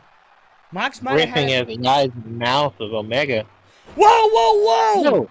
That looked like Cutter an out of RKO! And now he plays Sheamus. Here's the cover. Does Moxley get it back? Yes, he does. Moxley reclaims. What a slew of offense from the Deathmatch King, ladies and gentlemen. And he does not bleed. Ladies and gentlemen, the cleanest victory of Jon Moxley's career. And we have a third two-time internet champion. And it's Jon Moxley. 4 stars. What a way to open up Defiance, eh, Elias? No, absolutely. We see Jon Moxley recapture the championship that he has not competed for since losing the title. And on top of that, he is the first member of the Shield to walk out tonight as champion. Can Seth Rollins repeat that later tonight? But more importantly, we've got a match that I would like to consider my baby. A match that was curated off of my love not only for tag team, but women's wrestling. We've got the Odd Couple taking on the way to become the first ever OCW Women's Tag Team Champion. Now, let me kind of tell you both teams' path so far in this tournament. So the way, pretty straightforward. In the first round, they defeated the team of Cora Jade and Liv Morgan. Cora Jade, of course, competing later tonight for the G-Word Women's Championship. Then after that, defeated roommates and best friend in Shayna Baszler and Mia Yim in the semifinals to get here. Meanwhile, for the Odd Couple, defeated one of the few actually complete tag teams in this tournament in Toxic Attraction in the first round. And I apologize. The Way defeated the Player Haters in the semifinals. I skipped a line on my notes. Of course, the Player Haters becoming one of the other hot tag teams in this tournament. And it was the Odd Couple who defeated Baszler and Yim in their semi-final match. Now, Asuka has a singles victory over Candice LeRae, and Indy lost a singles match to Dakota Kai, a couple of weeks ago. But even despite that, Indy Hartwell herself has shown so much promise, so much improvement in this tournament, thanks to the guidance of Candice LeRae. And if you're Asuka, you still got that creeping feeling in the back of your mind that Charlotte Flair is going to do some Charlotte Flair shit. I mean, it's 100% a possibility. Charlotte Flair and friendships, not really known to go well on either side, whether it's her as the initiator or her as a victim. Obviously, Becky Lynch, Sasha Banks, and Bayley can attest to that. But I still have to lean towards the Odd Couple, not only because they're former WWE Women's Tag Team Champions, but because these two women are here to prove that they're the best. And they need to do that by being the first ever. By showing that they still got what it means to be champion here in a brand new division, in a brand new company, where every single woman is a threat. Yes, sir. Yes, sir. And when we were doing picks earlier tonight, I ultimately ended up going with the Way as we've discussed. But I mean, as you said, no matter how you spin it, this is just going to be a tough challenge for the Way. They're gonna have to get crafty. They're gonna have to get creative. Indy Hartwell getting a roll-up victory, while that helped get them here, I don't think the most devastating move in all of sports entertainment is going to help them in this match. If you want to beat the Odd Couple, you got to pin them cleanly. And I still think the Way is going to win this, but it's going to take them a while to get there, because the Odd Couple, very, very resilient group. But I will say, Charlotte, at least temporarily, showed her loyalty on the go-home edition of Pride when her distraction led to the mist and the pin for Asuka over Candice LeRae. Yeah, now, again, Charlotte, not the most reliable, but when she's on your side, you have a world-class competitor and champion at your beck and call. And I think tonight, Charlotte, more than anything, wants to prove that she is the woman, not just on Glory, not just here in Overdrive, but she's the woman in all of professional wrestling. And to do that, she needs accolades, and she needs the OCW Women's Tag Team titles here. And of course, no matter who wins this match, becoming the first ever tag team champions, that immediately puts a target on your back. This is going to be something I'm going to be saying a lot tonight. I guarantee you. Yeah, but again, I feel like if the Odd Couple wins, I mean, you know, having people come up to them for challenges, that's just something they're just straight up used to. And here comes An interesting notice here. None of these competitors are coming out as a tag team. Now, I don't know if that's just because they like running up our electric bill, and even though this is a free arena, we still have to pay utilities, all right? Or if it's just they all want their own individual moments. But it's more interesting to me that the way, you know, which can honestly be considered the truest version of family, besides the actual blood relatives here, in Overdrive, are coming out separate. Candice is first, and he will be coming out right behind her for sure. Very curious. What do you feel about this? Well, from what I understand, I think that, you know, every single one of these wrestlers, despite being in teams, I think all of them, you know, with how important tonight is, I think all of them kind of had their own separate, ritual. Not just, you know, before the match, but for their entrances. You know, I think that Take all of a moment. them. Go ahead. Take a moment to breathe, my guy. Those words were not your friend for that sentence, but I Words are never my friend for any sentence. I definitely can agree that they all have their own like ways of getting prepared. I saw Indy actually running the ropes right before the start of the pre-show, and I got in the ring to talk to her a little bit, and just how excited she is for this opportunity. Honestly, Indy's probably one of my favorite superstars on my roster. Like I love Indy's vibe. I love her authenticity. I just love her youth, and I believe, even though I don't think the Way is walking out champions tonight, that Indy, whether it will be tag team or the champion, glorious women's champion, will be holding a title very, very soon in the near future. I mean, Indy Hartwell, from what I've observed in my time watching her career, she's always kind of had that never say die attitude. She's just a natural underdog is what she is. And I mean, you know, she's proven, you know, especially in Alternate Universe, that she can pull out the big victories. And, you know, maybe a big victory's coming for her tonight. But again, they have a hell of a mountain to climb. And Asuka's not going to make this easy. Kicks to the chest of LeRae and to the side of the face. What a shot to the face there. Candice has got to be feeling that one already. Asuka immediately on an offensive flurry. And Asuka going to go for the first cover. And Candice ain't going to let that shit fly. But immediately Candice LeRae is a very tough woman. Again, I've seen her take multiple lumbar checks out on the indie scene when facing the likes of Cedric Alexander, who's also in a championship match here tonight. They're good friends. And how about some tandem offense by the Odd Couple here? Little gut wrench. Knee to the back there. But yeah, no, I definitely think, regardless of the damage she's taking right now, you can't count her out at all. Mm-hmm. Crawling to the Charlotte breaking that up. I would say crawling to the other side of the ring, trying to tag in Indy here. Charlotte working the legs. Now Candice gonna roll out if he can hop up on the apron. Charlotte's gonna go for her though, and right in front of our announce desk. Flying with that cross body here.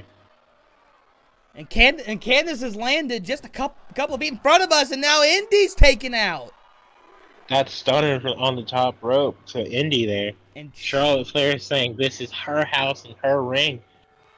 Now Candice got him out a comeback, and almost like a tree of woe, but no, Charlotte showcasing her strength, just ragdolling Candice. And now Candice is up, but she's got no one to tag to. And she's back alone in the ring with the Empress. Yeah, quick and frequent tags here on behalf of the Odd Couple. Candice finally being able to play back. Asuka immediately countering, however. Oh, wait, and Indy's back in the DDT. And she's going to go for a cover. I like how, people have decided to bring the DDT back as an offensive maneuver. That has some weight to it here in Overdrive. Candice hit that dive. She managed to take Asuka away from Indy for a sec, but now Asuka's taking out Indy. And the Odd Couple doing the one thing that wins you matches. Into the ropes.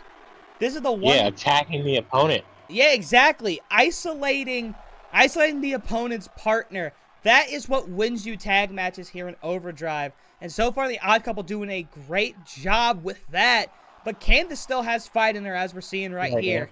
And she's going to climb back into the ring, and there's Indy. Down 6. Will we see yet another count-out victory here? Wait, no. Candice is going to try to go for Charlotte, but Charlotte's not having it. Asuka looking to take advantage. All right. Into the corner now. Uh-oh. Candice fighting out. She has to fight out if she's going to be in a worse way. I got it. that was unintentional, but fuck yeah. Great brain buster there. And Candice the cover. And Charlotte. Charlotte didn't even have to get in the damn ring. She could have just used her long legs. But now taking out Charlotte there. Well, Charlotte and Indy, yeah, they're battling outside the ring. Candice going to look to at least stretch her out and stamp out. There you go. And do enough damage. And somebody's down on the outside. And I'm not sure who. I think it's Indy Charlotte. Down. Out of the corner of my eye here. I think it was Charlotte. Charlotte just got back up. And now Candice, middle of the ring. Middle of the ring. While Charlotte's occupied. Is Asuka going to tap? Oh, yeah, I definitely think not. No, she's going to fight out. Knee to back of the head there. All right, and what's Asuka thinking? What's on her mind? Spinning kick! Here's the cover. Face. Cover. 1, and a kick 2. out. 2. Kick out by Candice. She's got to get Indy back into this match. Indy's not tagged in once. Oh, but here we go. Indy's the freshest woman. What's she going to do? Candice is still in the way. And that might have distracted Indy for just a second because Asuka's taking advantage. Oh, now she's getting that arm stretched. Now Asuka going to tag back into Charlotte. And now Indy's going up against one of the best. Whoa, a clothesline! And that was a message if I've ever seen one. But can Indy capitalize on that? Trips her up. Thought she was looking for a little bit of helicopter option. Or action, I'm sorry. Oh. Charlotte counter. And Charlotte, well, Charlotte doesn't like to fly, apparently. Fighting out. And a neck breaker. What a neck breaker there. Whoa, wait a minute, Indy! Most devastating move in all of them! Kick out at 1. Just the 1 count. Oh, what a big boot by Indy. But Charlotte immediately kicked up. Chop there from Nissa to the father. Oh, dropping her down. Oh, but Indy. Boot to the face! Oh, another boot to the face of Charlotte there. And Indy's fired up. Indy's fired up. All Asuka can do is watch. Woo! Oh. Dragging Charlotte by her hair there. That's a woman who's as tall as her. Oh, God. But a headbutt by Charlotte. And she's one of the hardest-headed women. And all of her... Oh, no. Oh, no. Figure 4. Can she bridge? Can she bridge? Oh. Oh, there it is. Oh, God. Figure 8. Oh. Figure 8 on Indy. Wait, here comes Candice. Here comes Candice. And Candice is going to break it up. Smart decision. And yes, Temple, you are right. Technically, Indy's legal wrestling name is Indy Wrestling. Absolutely, and you know, I mean, member honestly, of the wrestling family. I would change that to her actual legal name. That'd be awesome. Like, imagine fucking like just being a teacher and being like paging Miss Wrestling. That'd be fucking dope. Anyway, Miss Wrestling is gonna be in a bit of a bad way here. And Charlotte looking for that moonsault. Whoa! Double moonsault! Oh. What a maneuver. Again, Charlotte Flair being the most athletic member of her family, bar none. Cover. And the Queen not even able to get a 1. You gotta think Ric Flair is out here watching this match. And I hate defeat by Charlotte.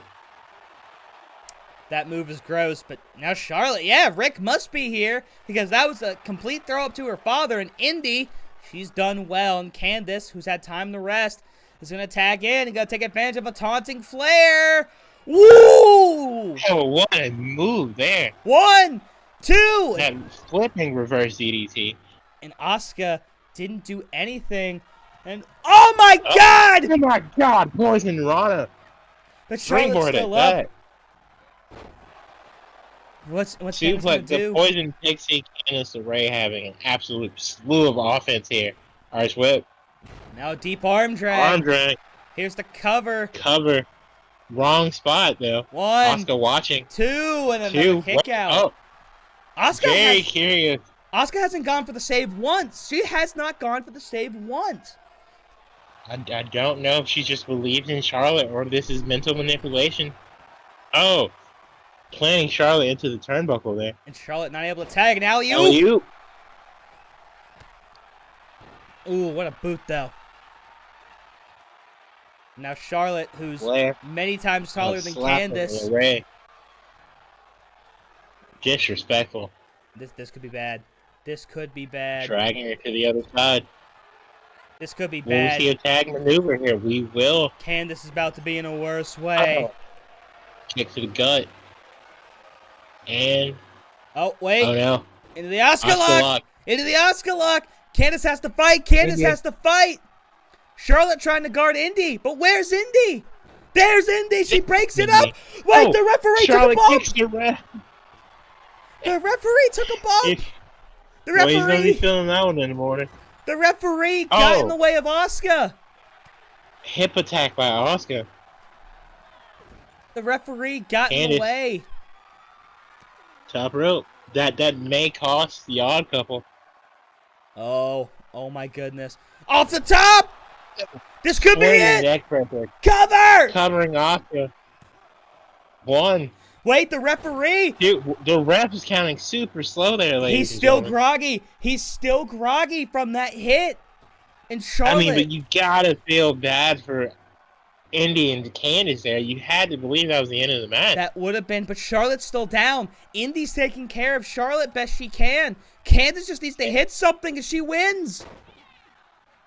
Is she going to make her tap? Oh, she's going to try to make her tap. Yeah, oh, no. No, she's going to stomp her out here. In the stomp, but Charlotte's back of the head there. Charlotte's back. Unfortunately, yeah. Charlotte Flair is once again on the apron. But here comes Indy. And Asuka is just alone in the ring. And all Charlotte can do is watch. Here she comes to break up the pin. Charlotte immediately coming in. And referee is way out of position on that. Jesus Christ. Well, no wonder he's getting hit. Why are you running with Indy to the ropes, my guy? He's like that one referee that was doing like the leapfrogs and shit. Oh yeah, doing too much, man. We're a professional indie promotion. Up, kick. Uh-oh. Again. Oh no. Oh. Oh god. Oh. Asuka's flexibility being shown there. And what's Charlotte thinking? Because she'd be looking for natural selection. Well, she can't do that now. And Candice had something in mind. What's on Charlotte's mind here? Nice whip. Looking for a spear. Spear! Ah, what a move. Cover. One. Indy breaking it up. Indy immediately flying in. Took one step and did one jump. Oh, Asuka didn't like that. Asuka's big mads. But I guess Asuka just not going to do anything. Can the Queen complete the bridge to make it an 8? Try and figure 8. Oh. Yeah, here comes Indy.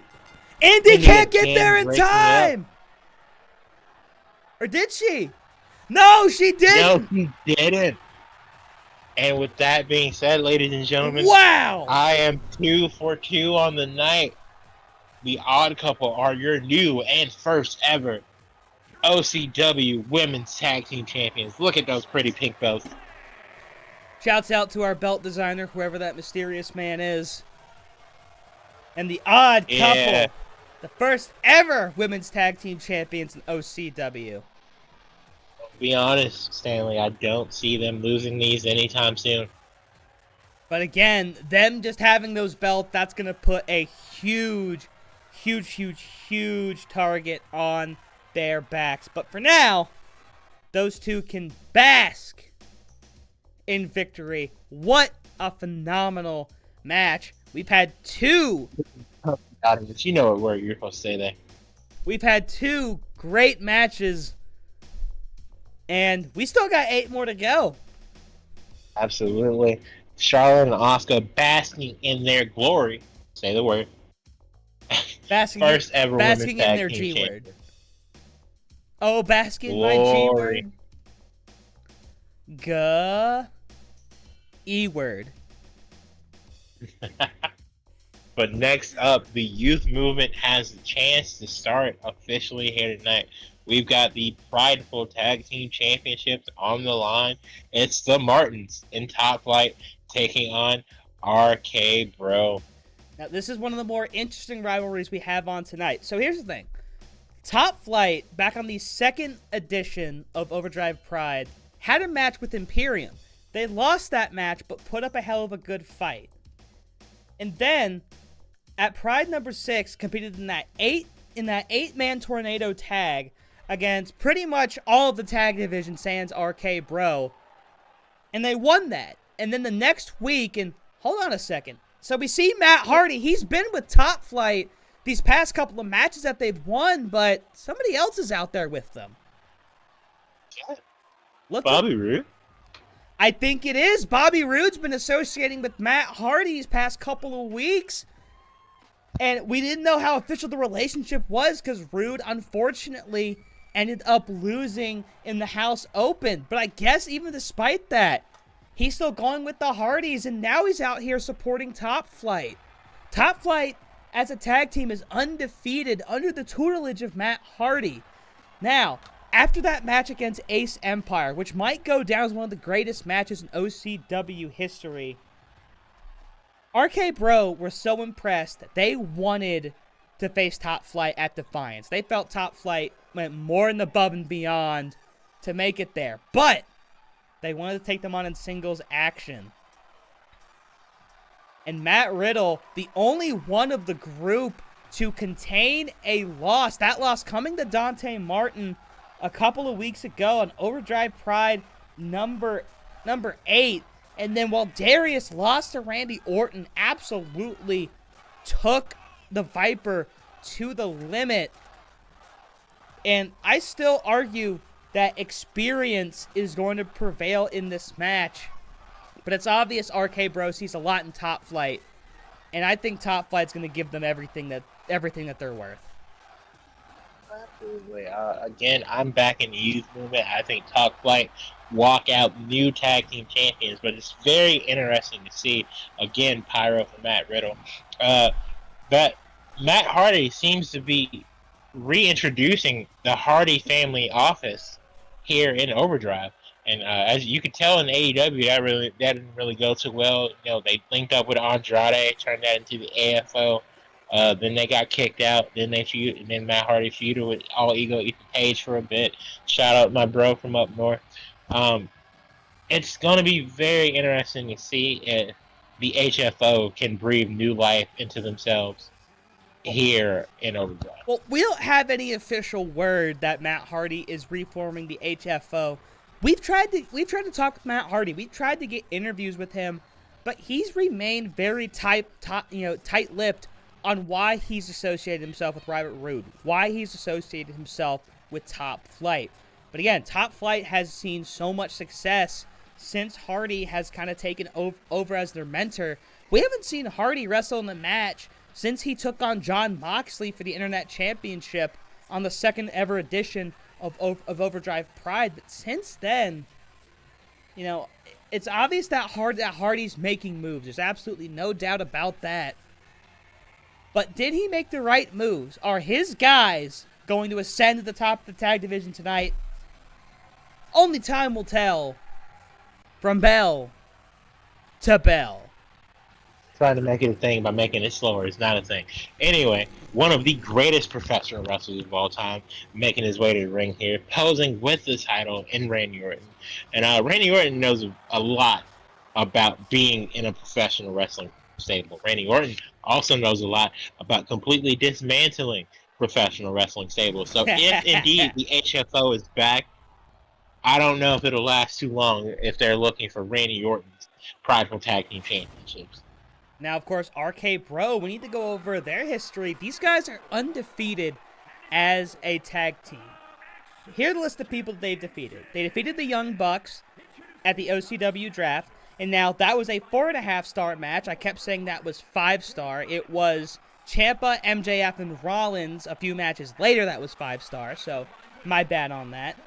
So they defeated the Young Bucks at the draft, defeated the Lucha Brothers at Wrestle Mayhem.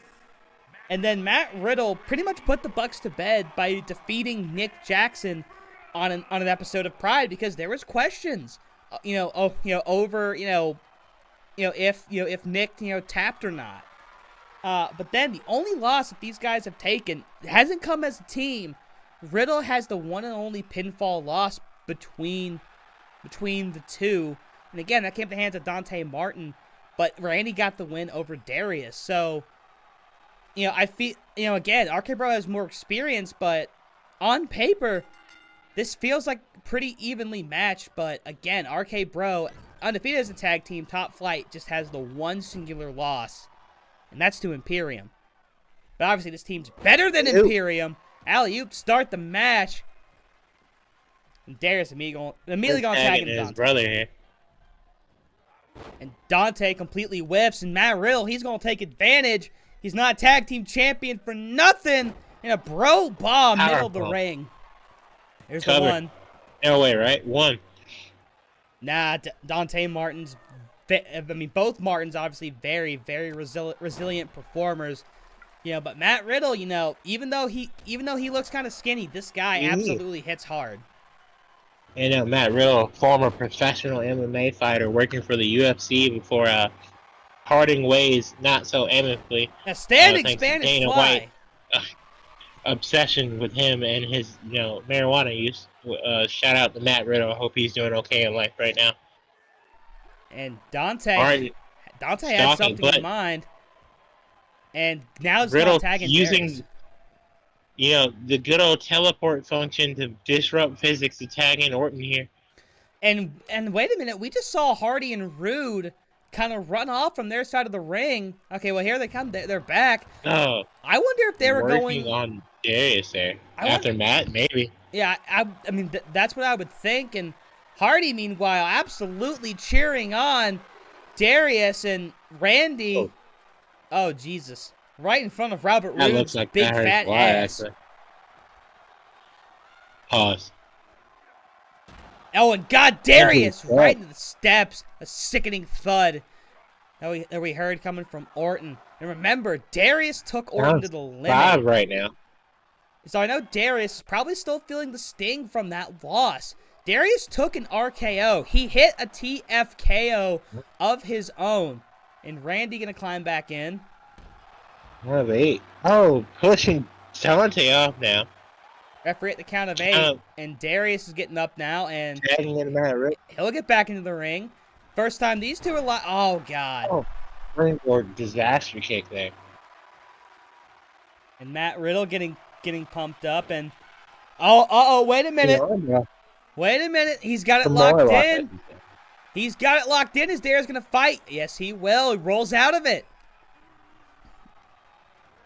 And Darius, right into the referee, but used that to his advantage. Planning our lady ref there. Yeah, please do not bump Hardy the lady and ref. Rude celebrating. And Darius, oh, Riddle's about to be in a worse way. Tag team action. Oh, here we go. And what's Top Fight looking for? Lawn dart. Oh, yeah, the lawn dart. Middle of the ring. Standing moonsault. Oh, standing moonsault. Cover. 1. Oh. Wow. Not enough there. Riddle not impressed by your fancy debauchery. And Dante, he's springboard. Up to no good. Springboard head scissors, wheelbarrow in the neighborhood. Oh, God. What a stiff elbow there. Tag in. And now here comes Quick Darius. tags by the brothers here. Yeah, these guys tagging out a lot more than RK Bro so far this match. And Randy gets himself back on the ropes. Darius looking for the cover. Riddle out at 1 again. Again, counterpoint. Matt Riddle's resiliency is well founded here. The guy's been in fight pits, no disqualification matches, street fights, knees up, all that good stuff. And he does it with no shoes. Covered. 1. Oh my God. And there's not been a single 2 count in this entire match. Whip. And Darius now, what's he got on his mind? Oh, I know what he's got in mind. A fancy spancy bulldog. Bulldog from the top rope there. And here's the cover again. Beautiful maneuver. Orton finally making an appearance. Not even a one. Not even uno. Not uno, not dos, not tres. Hell, not even a cuatro or cinco if this were Big E. And Darius trying to make a comeback, and nice drop kick. Oh. It looked like Riddle was trying to grab him by the neck. Of course, Riddle has the power to unleash the RKO at any time, a technique he learned from Big Brother Randy. Tip up by Riddle. And now we're going to see this rematch in action once again. That's it. Top rope. Will we be looking for the same? Yeah, I think we'll see it again. And a call up to his brother. Top rope. Bulldog. And that dog's barking. And there we go. There's the top flight dance, the signature dance. Oh, sliced bread. No, countered. No. I thought that might have been it. Looking for that standing sliced bread number 2. But countered by Matt Riddle. Counter by Riddle. Oh, but Dante, what's he thinking? Oh, a head scissors into the cover. 1, 2. Oh. 2. Kick out by Orton. Not enough on the veteran there. Almost. And a backbreaker by Orton. And a punch in the back of the neck. Clothesline in the back of the neck there. Dragging Dante. And what's Randy thinking? Went for the stomp. On a wheelbarrow. DDT! DDT in the middle of the ring, too. And here comes Tagging Darius. his brother. And Darius again, he wants that revenge. TFKO! In the middle of the ring! Cover! 1, 2. Oh! Kick out by Orton. Unbelievably, I thought that may have been it, ladies and gentlemen. That TFKO was what won Dante his match against Riddle. That move absolutely being a call-up to RK Bro. But Randy not going to kick out of his own maneuver. And the DDT by Orton now. And DDT, he might be busting out the greatest hits here. Yep, in and out the ring to reset the count. Greatest hits. Oh, another head scissors. Cover. Greatest head scissors of all time. Not even close. And now kick out at 1. And Riddle was stunned on the outside. That was pure instinct by Randy. And in top flight, in complete control right now. Matt Hardy losing his mind. Robert Roode nowhere to be seen. He might be going to deal with Riddle. The numbers game. The numbers game. Okay, no, Riddle's right there. But even still, the numbers game assisting top flight here. At least for the time being. But another DDT, sweeping the leg. Wrong DDT there. Oh, but Darius, a punch out of pure anger. Orton, drop down. What's that? Oh! One of the best in the business. But Dante's back up. Dante now. Back elbow. Looking for an alley-oop. No. No. Orton counter. Randy! RKO! RKO. Middle of the ring! Cover. But Darius is already right there. Immediately right there, though, knowing that that might have been it. Uh-oh, and Riddle's got something to say about this. And Darius trying to hide behind his contemporaries, and Roode will put Riddle back in the ring. Another DDT. And Dante might be busted open. Might be busted open there. Yeah. Orton. And what's Randy working the leg. I mean, you take away the legs of both of the Martins, and I think that eliminates over 80% of their offense. All right, and what's Dante thinking? Another DDT. Returning the favor to Orton there. These guys do have a tag maneuver on hand. Are they going to look to use it? Uh-oh. This could be it. They are. Okay, no, not tag maneuver I was thinking. Oh, double shoulder tackle. Shoulder tackle there. And now working on the arm of Orton. Of course, Orton with the bad arm, his RKOs might not be as effective. Nice spread. No, it gets countered again. Look how well these two teams know each other only after, what, 3 total matches? Another RKO!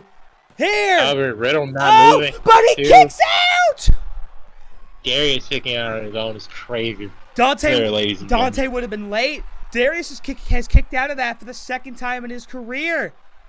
And there goes Dante. On the outside. I think that might be it for Dante. But But Darius has got to will himself on. He's all alone here. All alone. Counters out. No. What's he thinking? Shoulders to the Back right here. Here's the cover. One, two. Oh. Kick out by Orton. And Dante's back. Jim Martin's giving as good as they get here. Oh, the DDT. Another DDT's everywhere in this match. My grandfather would say back in his day that was a finisher, but you know, times change and all that. But Darius is feeling it. And Darius, nice head scissors. Top rope. What's he thinking? Martin. Moonsault. Picture perfect. Cover. One, two. Oh! Kicks out by Riddle. Not enough. Darius thought he had it. I think we all thought they had it. The audience is screaming. Slice bread! He hit slice bread! Cover! Where's Randy? 1, 2. Oh! What will it take to pin Matt Riddle here? Matt Riddle with an absolute heart of gold. Darius never looking to take out. Wait a second. Okay, hit the Stunner in the middle rope. I thought he was going to look for that apron DDT. Long kick to the gut. But what's next for Darius? Uh-oh. Walking a rotator. Oh, deep arm drag. Deep is arm drag. Oh, and here comes Dante. Dante's fresh. Dante. And Dante with a TFKO. He can win this. But Riddle countering into the Bro Mission. Oh, Bro Mission. Yes. Bro Mission, but right by the ropes. And Darius is already there to break it up.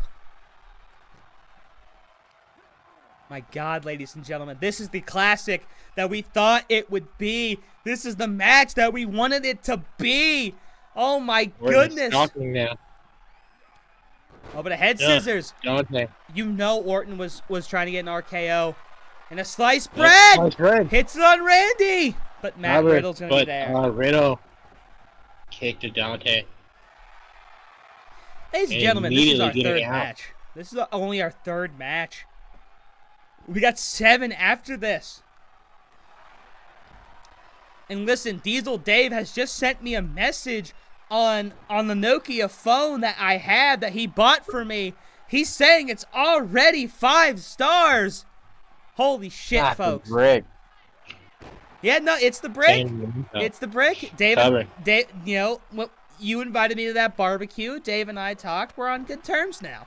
He said he'll send me everything via the Nokia. There now. Dropkick by Orton. And Orton, meanwhile, during all that bullshit we were just talking, now he's got the upper hand on Darius, and Darius, he could tag, but I don't think he realizes where he is. Because Orton's doing a number. Does. And an alley-oop. Alley-oop powerbomb. No cover, though. And here comes Riddle. Tag into Riddle. Is it? Honestly, I think that might be a stake. Riddle is definitely Darius! not anywhere near fresh. Darius kips up. What's he thinking? Hold up. They collide. This is what it's like when worlds collide. But is Darius ready to go? Riddle. Or is Riddle ready to blow? And doing whatever that was, I guess, lawnmowering Darius. Here's the cover off the lawnmower. 1, and a kick out at 2. Kick out. Tag. It's going to come down to who can isolate their opponent. And Randy, uh-oh. Vintage Orton here, the apron DDT. He hasn't busted this one out yet. Taking his time. And a DDT. There it is. And Orton feeling himself, but I'd go for the cover. This is a rookie mistake by the... Oh, wait. No, it's not. Darius might be looking for the RKO here. Uh-oh. Another RKO! Back in the middle of the ring. Dante immediately in, though. Yeah, Dante knew. Another cover, I would have to assume. No. Tagging in Riddle. But if Riddle hits the RKO, or the Bro Derek, or even locks in a submission, I think the match is RK Bros. I am on the edge of my seat. These people paid Riddle good money for stalking. these seats. They're only using the edge. Not a single soul is sitting down in this arena. Well, I mean, you're kind of floating. Okay, never mind. All of us are sitting. That camera shot broke the illusion. But I mean, we have to sit to see the monitors and to see my notes. That's a good point. And guys, okay, thank you, Matt. I don't want to have to get a new announce desk, because those do come directly out of our pocket. Tagging the Dante. Yeah, they tag into his brother here. Absolutely needed. Whoa, what a tilt-a-whirl backbreaker. Turning Orton inside out. And what's gotta be on the minds of Top Flight? And Dante getting some rest in the ring. Hype up the crowd. And, whoa! And a miscommunication on the Suicida, though. But now both brothers. A neck breaker. Oh, neck breaker, Orton. Honestly, at this point, if I'm the Martins, I try to go for a count out here. But that's not going to get them the gold. Oh, that's not going to get them the gold. Oh, no, you're right. Yes, no. Champion's advantage. So you need to get Orton back in the ring. DDT.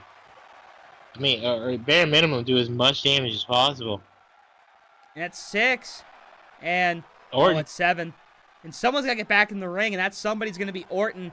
And Dante smartly following Dante right suit. behind him. What's Orton thinking? Oh, a clothesline.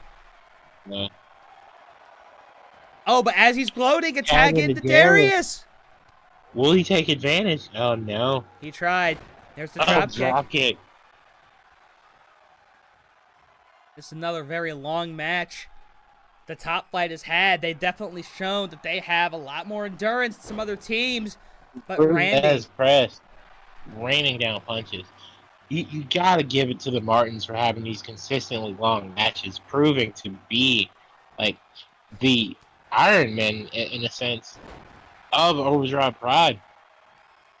But is that gonna win them this match here? And Riddle coming back in. Darius is still down. Darius has not gotten up. I think himself up. Oh. Riddle stalking. Oh, Jesus. Oh, what's on the mind of Riddle? What's on his mind? Uh-oh. Oh, I know what's on his mind. He wants Darius to die. Oh, God. This might be it. Oh, my God. Oh, into the powerbomb! Jesus Christ. And now he has to isolate. He has to isolate Dante. And he Taking out does. Dante. Wise decision. But wait, Darius. Taking out Riddle. All right. I think it comes down to this. Orton's got to get back in the ring. This is going to decide everything.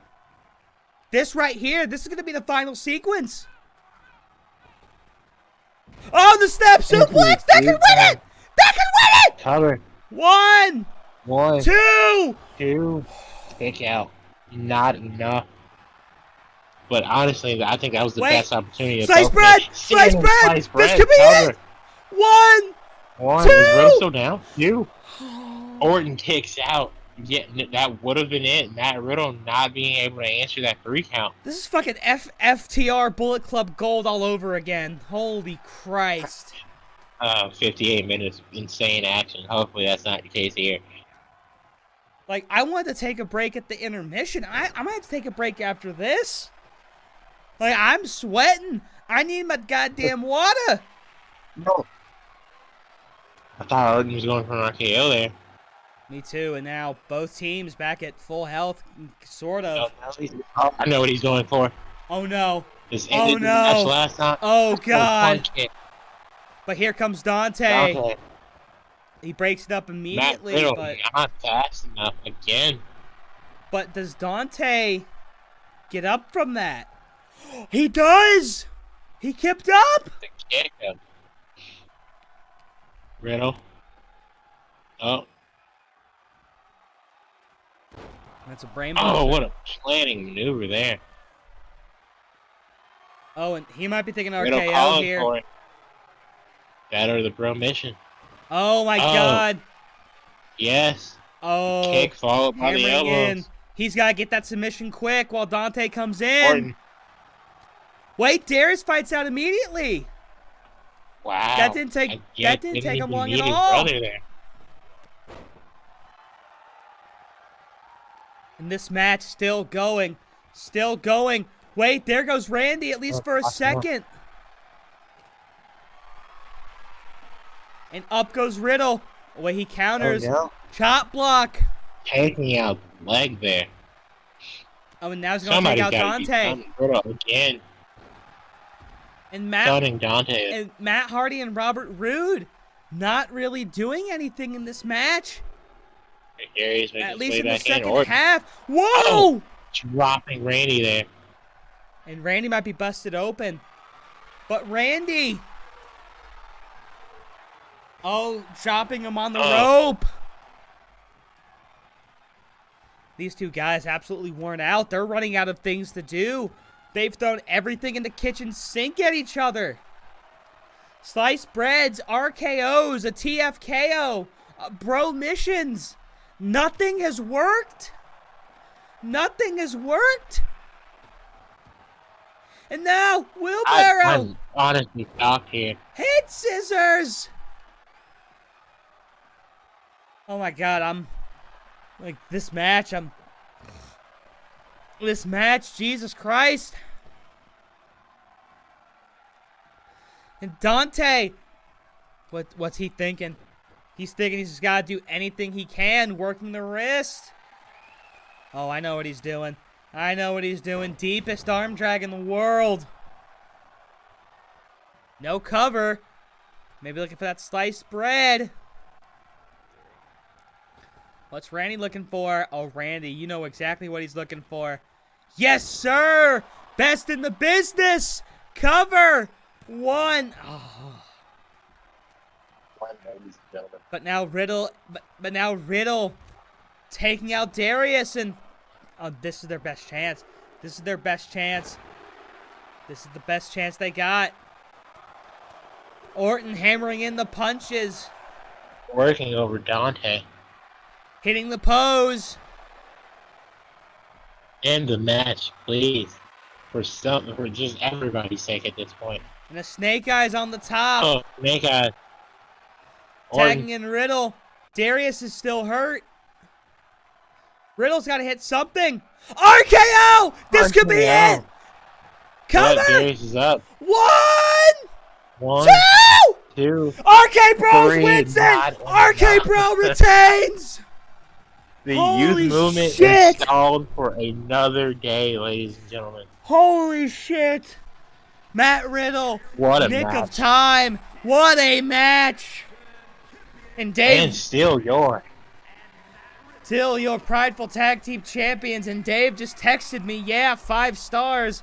It would be 9 stars, but Elias said I'd be a bad boy if I did that. So for now, 5 stars. RK Bro. And like I said, that match might have just stolen the show. We're only past match 3. 3. We got 7 more. Dude, holy fucking criminy Christ, what a match. Absolutely stunning. Over, 30 minutes? I mean, I won't say that, because we weren't quite at 7 when we hit it, but definitely over 20. Definitely over 20. Oh, God. Top flight. Once again, nothing to be ashamed of, even with the loss. But with that win, RK Bro has to realize there are still so many other hungry tag teams in that division. Ace Empire. They hadn't seen the Young Bucks in a while. Yeah, the Ace Bucks. Empire's picking up momentum. The Lucha Brothers, Street Profits. Imperium still waiting in the wings for that rematch. But that's something that they'll have to worry about later. For tonight, RK Bro can party the night away. But whoever loses this next match is not going to be partying in the slightest. Ladies and gentlemen, you're about to see some chair-on-chair action. Match number 4 on the night. Cora Jade, Becky Lynch. Yeah, no, a very interesting road here for both of these women. As Alex is No, that's you know, Ryan. No, Alex is yeah, okay. no. Yeah. As Alex is announcing to our Spanish contemporaries. Oh, okay. You gotta let me finish, man. Ryan introducing the youth movement continues hopefully here tonight. Maybe the kids can pick up their first win here. Cora Jade, very interesting road here. Competed in a couple matches, made her debut for the company and the white brand in the opening round of the Blonde Eliminator Women's Tag Team Tournament, teaming up with Liv Morgan, losing obviously in the first round, and then she's won a battle royale here. She was able to win that phenomenal three-way dance for the showcase, and now she has the opportunity to become the second ever Glorious Women's Champion, but very tough test ahead of her. And the Iron Man, Becky Lynch. She's no longer the man; she's the Iron Man, Becky Lynch. Obviously competing in multiple 15-minute Iron Man matches, knocking off the likes of Shayna Baszler and Jordynne Grace. Mm-hmm. I think this is truly the forever reign in Overdrive. Now, of course, I don't think you can necessarily count Cora Jade out, because as you said, she has had an odd route to get here, but Cora Jade has shown her resilience. She has shown that she can bounce back, and she's bounced back in a big way. One of the biggest opportunities of her career against the Iron Man Becky Lynch, but this stipulation is also one that Becky requested on her own. And with how ruthless Becky has been to the very end in some of these Iron Woman matches, you know that Becky is not going to play nice just because Cora's a young gun. I think Becky's going to try to end careers here tonight. I'm definitely concerned for Cora. When Becky came to me with the stipulation, I was like, first of all, wow, you wowed. Because there's only been one chairs match in the history of the E, and that was the E. Bad News Barrett against John Cena, and we all saw how that ended. That just sounds wrong. Yeah. Wait, was that the match where he unwrapped the chair as the Christmas gift? No, that was a different match. I would say this is the match where John Cena grabbed a stack of chairs that was hanging, pulled them down, and every single chair landed on top of a table, which was on top of Wade Barrett.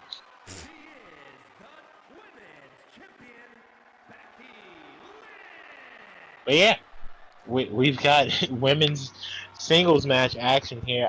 I'm very concerned that Becky would recommend this, especially seeing how she absolutely has dominated like the last 5 minutes consistently of all her Iron Woman matches. Oh, 100%. I mean, because here's the thing, like, Jordan, and even more so with Shayna Baszler's cases, those matches were close, but again, Becky does not take her foot off the gas whatsoever. I also want to point out, this is our first singles match of the night. Absolutely. Women have been the standard bearer, honestly, in my opinion, here in Overdrive, so the first singles match being a women's championship match, I'm not mad at it at all. Now, there's been a number of amazing women's matches on both brands. Of course, Overdrive Pride being the history-making brand, being the first brand in OCW to have a women's main event, and the first women's three-way dance. But can't argue with the success that Becky's had over on the G-Word brand. First ever woman to win an Iron Woman match, but also she's the first ever competitor to win an Iron Man match, period, in the history of OCW, and she did it for a championship. And these two have not busted out the chairs quite yet. Becky keeping this in the ring, and who knows, maybe the stipulation was just all a ruse, and there were no chairs. Very possible. Becky's been known to end matches quite quickly here by picking up the first pinfall in her Iron Woman matches in rapid succession, honestly, usually a minute or two in. And of course, all she needs here is just the one pinfall. And if she really wants to, she can do it with the chairs. But she has to go grab them first, and that's just something that she has not done. Continuing to mess with Cora Jade, but Jade twisting out of it. Ooh, what's on Becky's mind? Becky. Drop down by Cora. Oh, Cora, an arm drag. Arm drag. Ooh. The kick. I love that. Some theatrics here by Jade. And Jade. Making her way out of the ring. Making my way outside, grabbing chair, getting flair. Good shot here. Yeah, what a leg lariat there. Radio silence. Do-do-do-do-do-do. And Cora now. What a chop. Cora Oh, fighting God. at her absolute best here. And Becky, she's going to spill. And Cora not going for a chair either. Oh, Senton. Could probably pick one up from the timekeeper's area, too, if she really wanted to. Senton again. Repeated sentons by Cora here. Absolutely working over the midsection of Lynch. What a kick. Cora Jade saying she's young, but she's not a weakling at all here. I love it. And Cora Jade just trying to keep up with the man best she can. And the man doing what she can, but Cora not giving in. And oh, Lord. Planting Jade there. And still, not a chair to be produced in this chairs match. Perhaps Becky... Maybe they're just taking advantage of the no countouts here. Could be. Becky Lynch also maybe just being part of the anti-chair establishment, also known as Anchifa. As she puts Cora Jade into a headlock, and Cora Jade is what? It's Anchifa with the CH. Anyway, as Becky picks up Cora Jade, and that's not a good spot to be right in front of that pole, but Becky, I guess somewhat thankfully, suplexing Cora away. And Cora goes wee, avoids the steps. And what's Bex thinking? Bex is thinking, fuck your shoulder. Working that arm there. Again, looking for, like, the disarmer, maybe. And these two women building up to the chairs as much as they can. Oh, no. Oh, Jesus. Oh, very close to the stairs there. Maybe Becky's thinking, no, this isn't a chairs match. This is a stairs match. Which, given how close she is, she might turn it into one. And Cora, oh God, oh Jesus, right in front of the, right into the hardest barricade. And that's, oh Jesus Christ. Absolutely, I feel awful for Cora here. I think Becky's just looking to make a statement against the young gun here. But of course, even with no disqualifications, the pinfall still has to happen in the ring. So you're right, Becky absolutely taking advantage of no countouts. Oh God. Someone stop this. We can't. The stipulations of a chairs match, that's no disqualifications. Whoa! Whoa! What the fuck? Defying physics. Super kick. And that's the name of the game! Defying physics! And Cora into the stairs! It's a stairs match! You know, that move is honestly used by the man's husband. You know, Seth Rollins, who has a Galactic Championship here match, Avada Kedavra, you know, the Harry Potter spell, clearly taking the fence. Right to the hardest barricade. Oh, Cora, and using the only legal weapon, but all weapons legal in this match. Oh, God. Oh, swinger intercepts here. And here comes Cora. Cora trying to start her own legend tonight, trying to beat down Lynch. And Cora sizing her up for something. Not sure what that... Oh, I know what that was. Oh. Falling power slam. Or choke slam or something. Falling something. Look kind of reminiscent, excuse me, to Becky Lynch's finisher. And these women, they have not gotten out of this corner in the past 2 to 3 minutes. And Cora keeping the momentum going. These two just got to battle all around the ring, it looks like. Or just stay in the corner.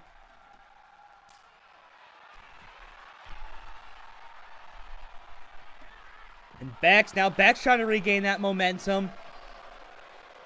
And slowly but surely, these two fighting their ways out of the corner.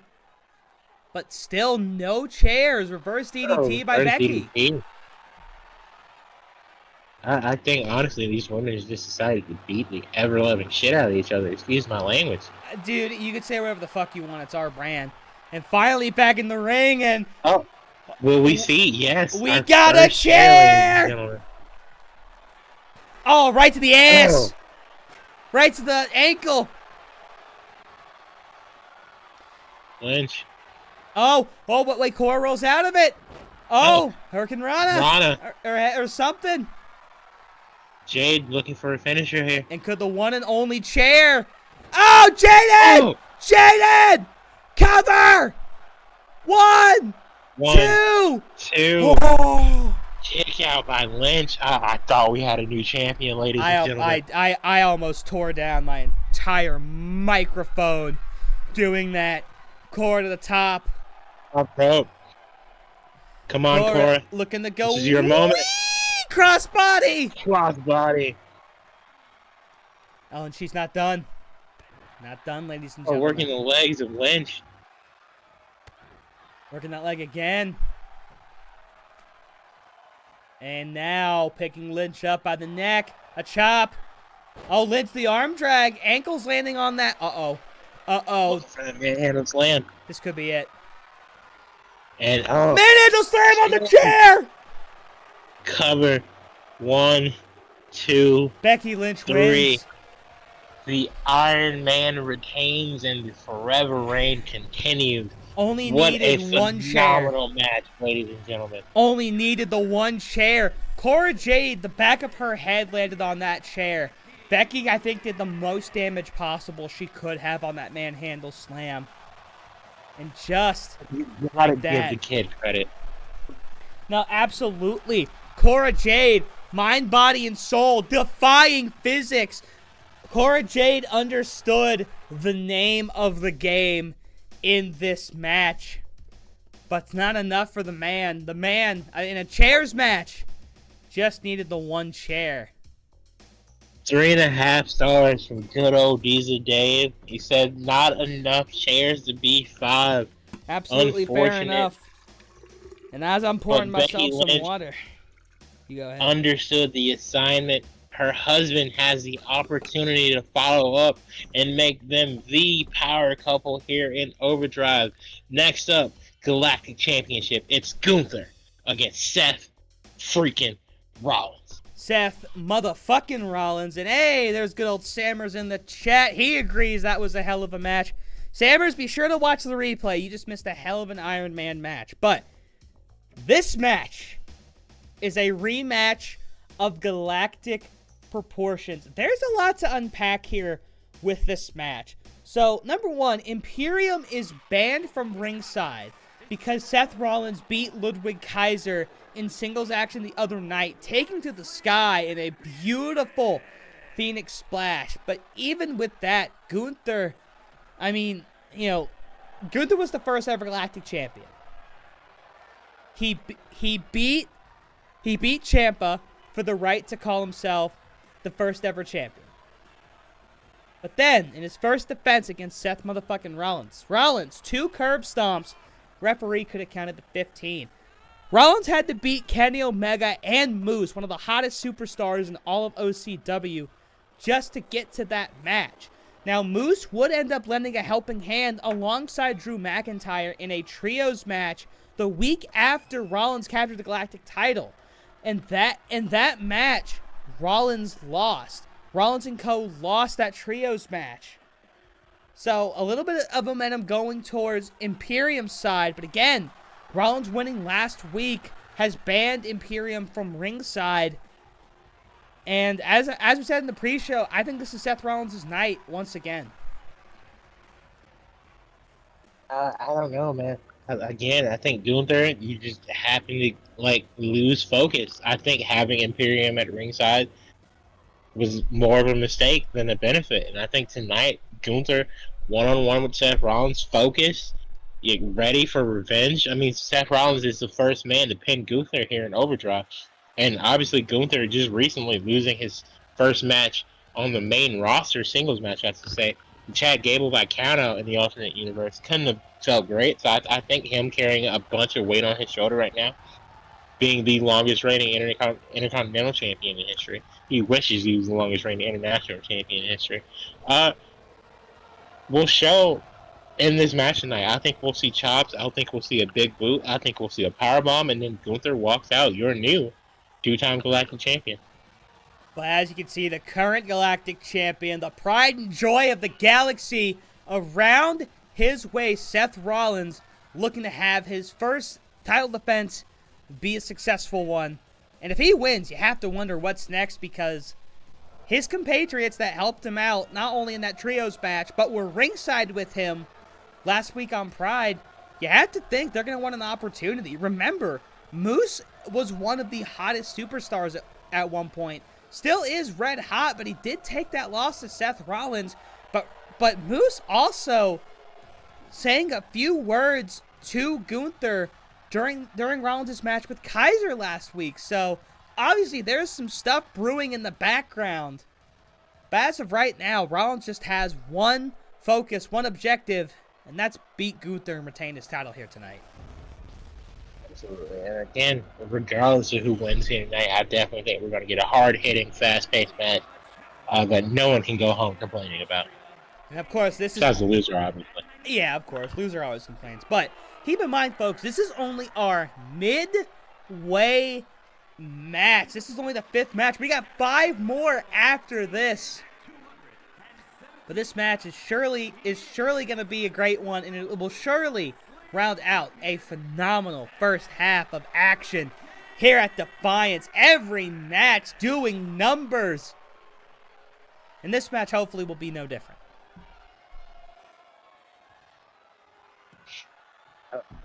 Okay. Ladies and gentlemen, Galactic Championship, Seth Rollins, Gunther, David versus Goliath in all intents and purposes. And of course, you know, this could be the last time Seth Rollins sees that title, and Gunther, he might be seeing that later on. But again, time will tell from bell to bell. And speaking of, let's go ahead and ring that bell. Let's get this match underway. Here we go. And Gunther immediately playing no games. Immediately playing no games. Planting Rollins on his back. Again, that... Oh, what a knee there. Again, the power of Gunther is nothing to scoff at. And Gunther immediately barking orders at himself. Rollins super kick. Again, Cora Jade used that earlier. Wasn't as effective for her. But Gunther already back up. And Gunther, what a suplex on Rollins. And that was probably pretty easy for him. And now a kick to the leg. Lifting up Rollins and going to put him in a tree of woe. And woe is me, says the Galactic Champion. And that's a big boot to eat in the face. Now, I mean, obviously Gunther was not happy losing the Galactic title, because he pretty much challenged Rollins to a rematch the next week, but wanted to do it on the big stage, such as Defiance. And more, even though Gunther won that trios match, there has to be more frustration seeing that his guys just weren't able to get it done the other night. And now not being able to have their help and having to go up against the man that beat you, you know Gunther is enraged going into this match. But a kick out at 2 count. Interestingly enough. Yeah, but again, I honestly think the opposite. Like I said earlier, I think this is an opportunity for Gunther to prove why he is the ring general. Why he is not one, but 2 of the longest reigning champions in the history of professional wrestling. He has 2 title reigns that contested that. The United Kingdom Championship and the Intercontinental Championship. Oh my God. Oh, God, that's gotta hurt. That's a lot of weight on your neck. And Rollins getting dumped out. And Rollins is not getting up. And, I mean, just ask Becky Lynch and Cora Jade. That corner is not a great corner to be in. But that corner might honestly be the best seat in the house. Oh, Rollins fighting. Great decision, because that back cannot take a move like that right now. Oh, Sling Blade. And Rollins trying to take control now. And into the hardest barricade goes Gunther. Shoulder first. Referee at the count of 3. Uh-oh. Seth, what are you doing? Oh, my God. And Seth crossbody over the steps. Crossbody. Against the barricade. And now delivering rights. But now Gunther fighting out. And these two gonna go back to the ring and settle it there. The place that's so sacred to Gunther. The place that Seth Rollins has called home for so many years. But Rollins not looking to get back in right away. And both these guys leaving each other alone. Oh, Rollins. Not enough to knock Gunther over there. Nice whip. And Rollins planting. And now kick to the stomach. Now delivering those right hands, and Rollins trying to absolutely wear down the big man best he can. It's like chopping down a tree that takes several fine strokes to do it. Oh, knee to the face. Oh. Gunther might be busted I open. think Gunther might, yeah. But a big boot and Rollins is busted open. The favor, though. What is this, the John Moxley match? I mean, yeah, Mox didn't bleed earlier. Uh-oh. Choking him out. And his Rollins might be fading. No. Elbows. Wait. Cover. Trying to reverse to a pin. One. Oh. Because they're having to let go there. Oh, no. Uh-oh. Power bomb. Power bomb. Oh, cover. Is this going to be it? One. Two. Ooh. Oh, Seth Rollins having to put a little bit of oomph in that kick out. That's Gunther champion's instinct right there.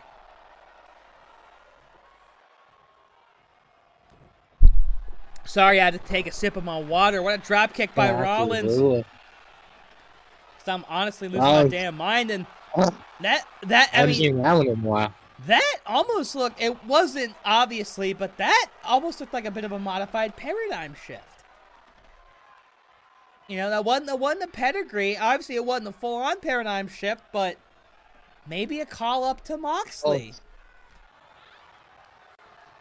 Of course, we saw Moxley in the alternate universe using the stomp on Ray Fenix, and whoa! The rope stomp! Out of nowhere!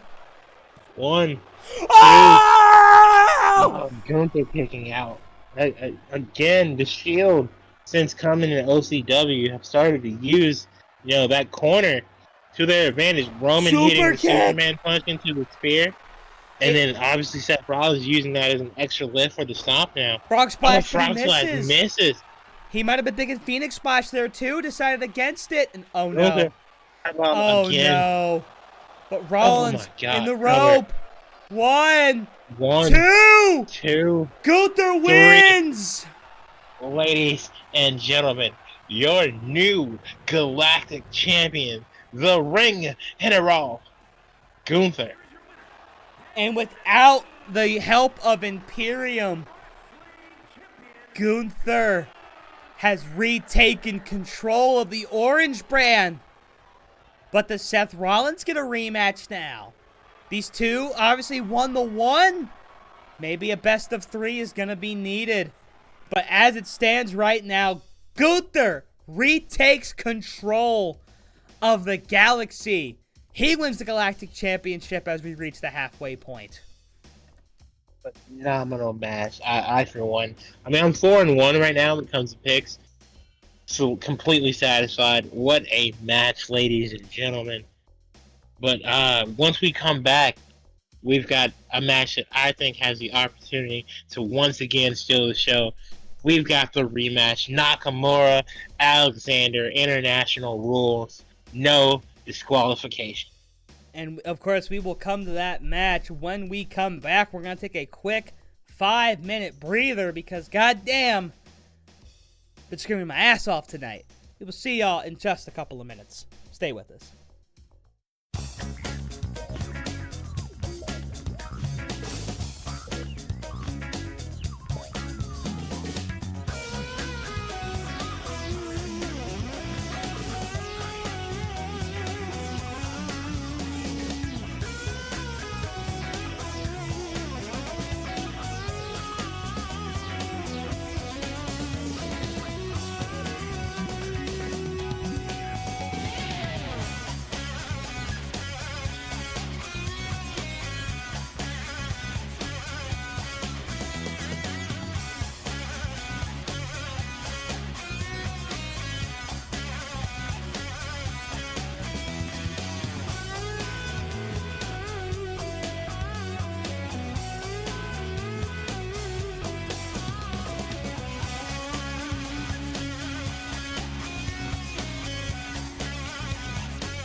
All right, boys. Thank you for sticking with us through that break. We are back, and as Elias said before the break, this next match is, well, it's for probably one of the most hotly contested titles in OCW right now, outside of the Internet Championship. This is Cedric Alexander's rematch against Shinsuke for the international title. And I want to say this. I think that out of all of the superstars to benefit from OCW so far, despite some of the recent hardships, I think Cedric has been one of OCW's best benefactors. Like, Yeah, I definitely agree. I mean, first ever champion. Put on some really good matches for the G Word brand. But So okay, let's go through his history. He beat Jeff Hardy and Mustafa Ali at Wrestle Mayhem. Wins that. Holds an open challenge the next week on Glory. Wins that. Things start to go downhill in that Champions exhibition he had against Okada. He loses that match, and Shinsuke ends up winning a showcase match against Keith Lee and Josh Alexander to qualify for the international title. Shinsuke walks away from his match with Alexander, a 2-0 sweep. I mean, geez, if you're Cedric Alexander, that's all the motivation you need. You want to get your baby back, and you need to get that back in the most dominant fashion possible.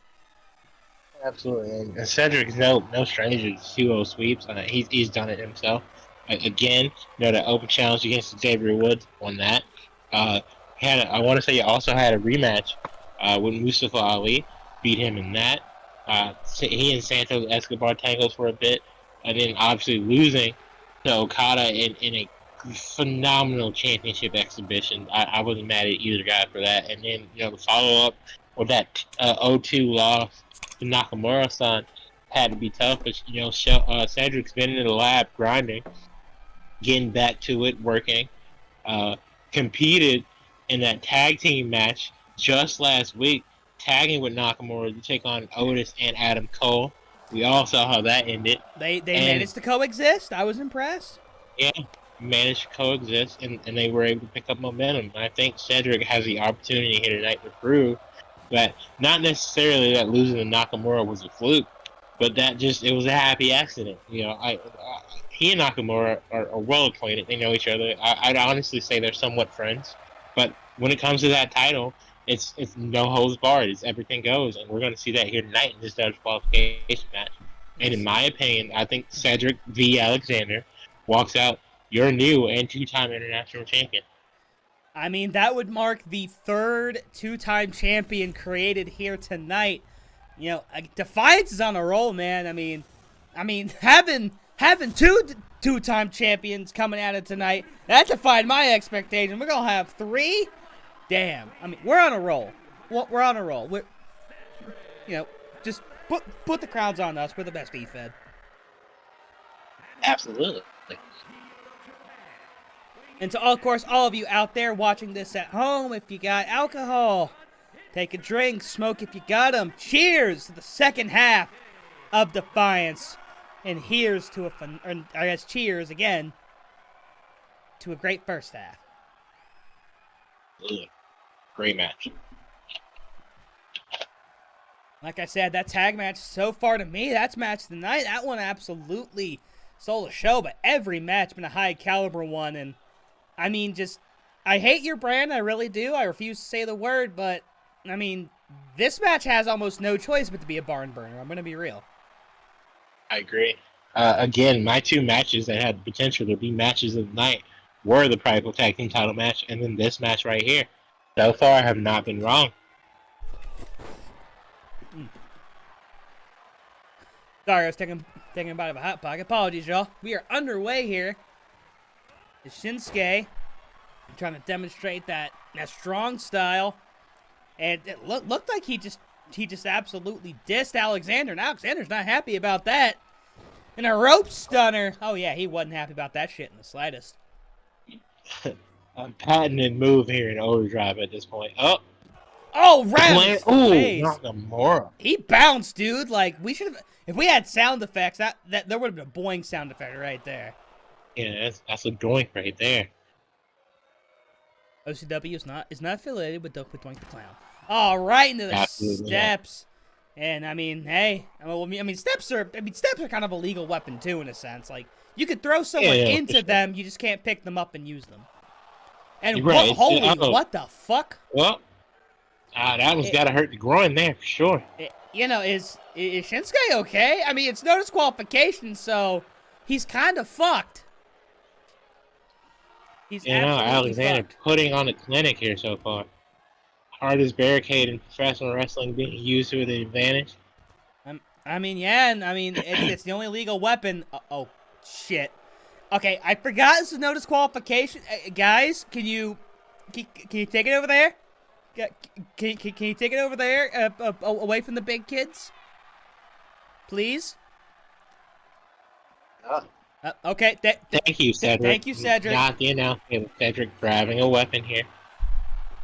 Is that a hockey stick? When did we get those?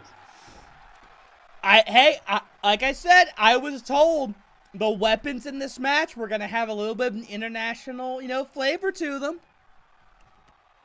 Sami Zayn could have used one of those a couple weeks ago. Oh, 100%. Oh, Shaba Nakamura. I mean, the weapon might not have been help there, but it could be help. Oh, yeah. Oh, Shinsuke's looking to score a goal.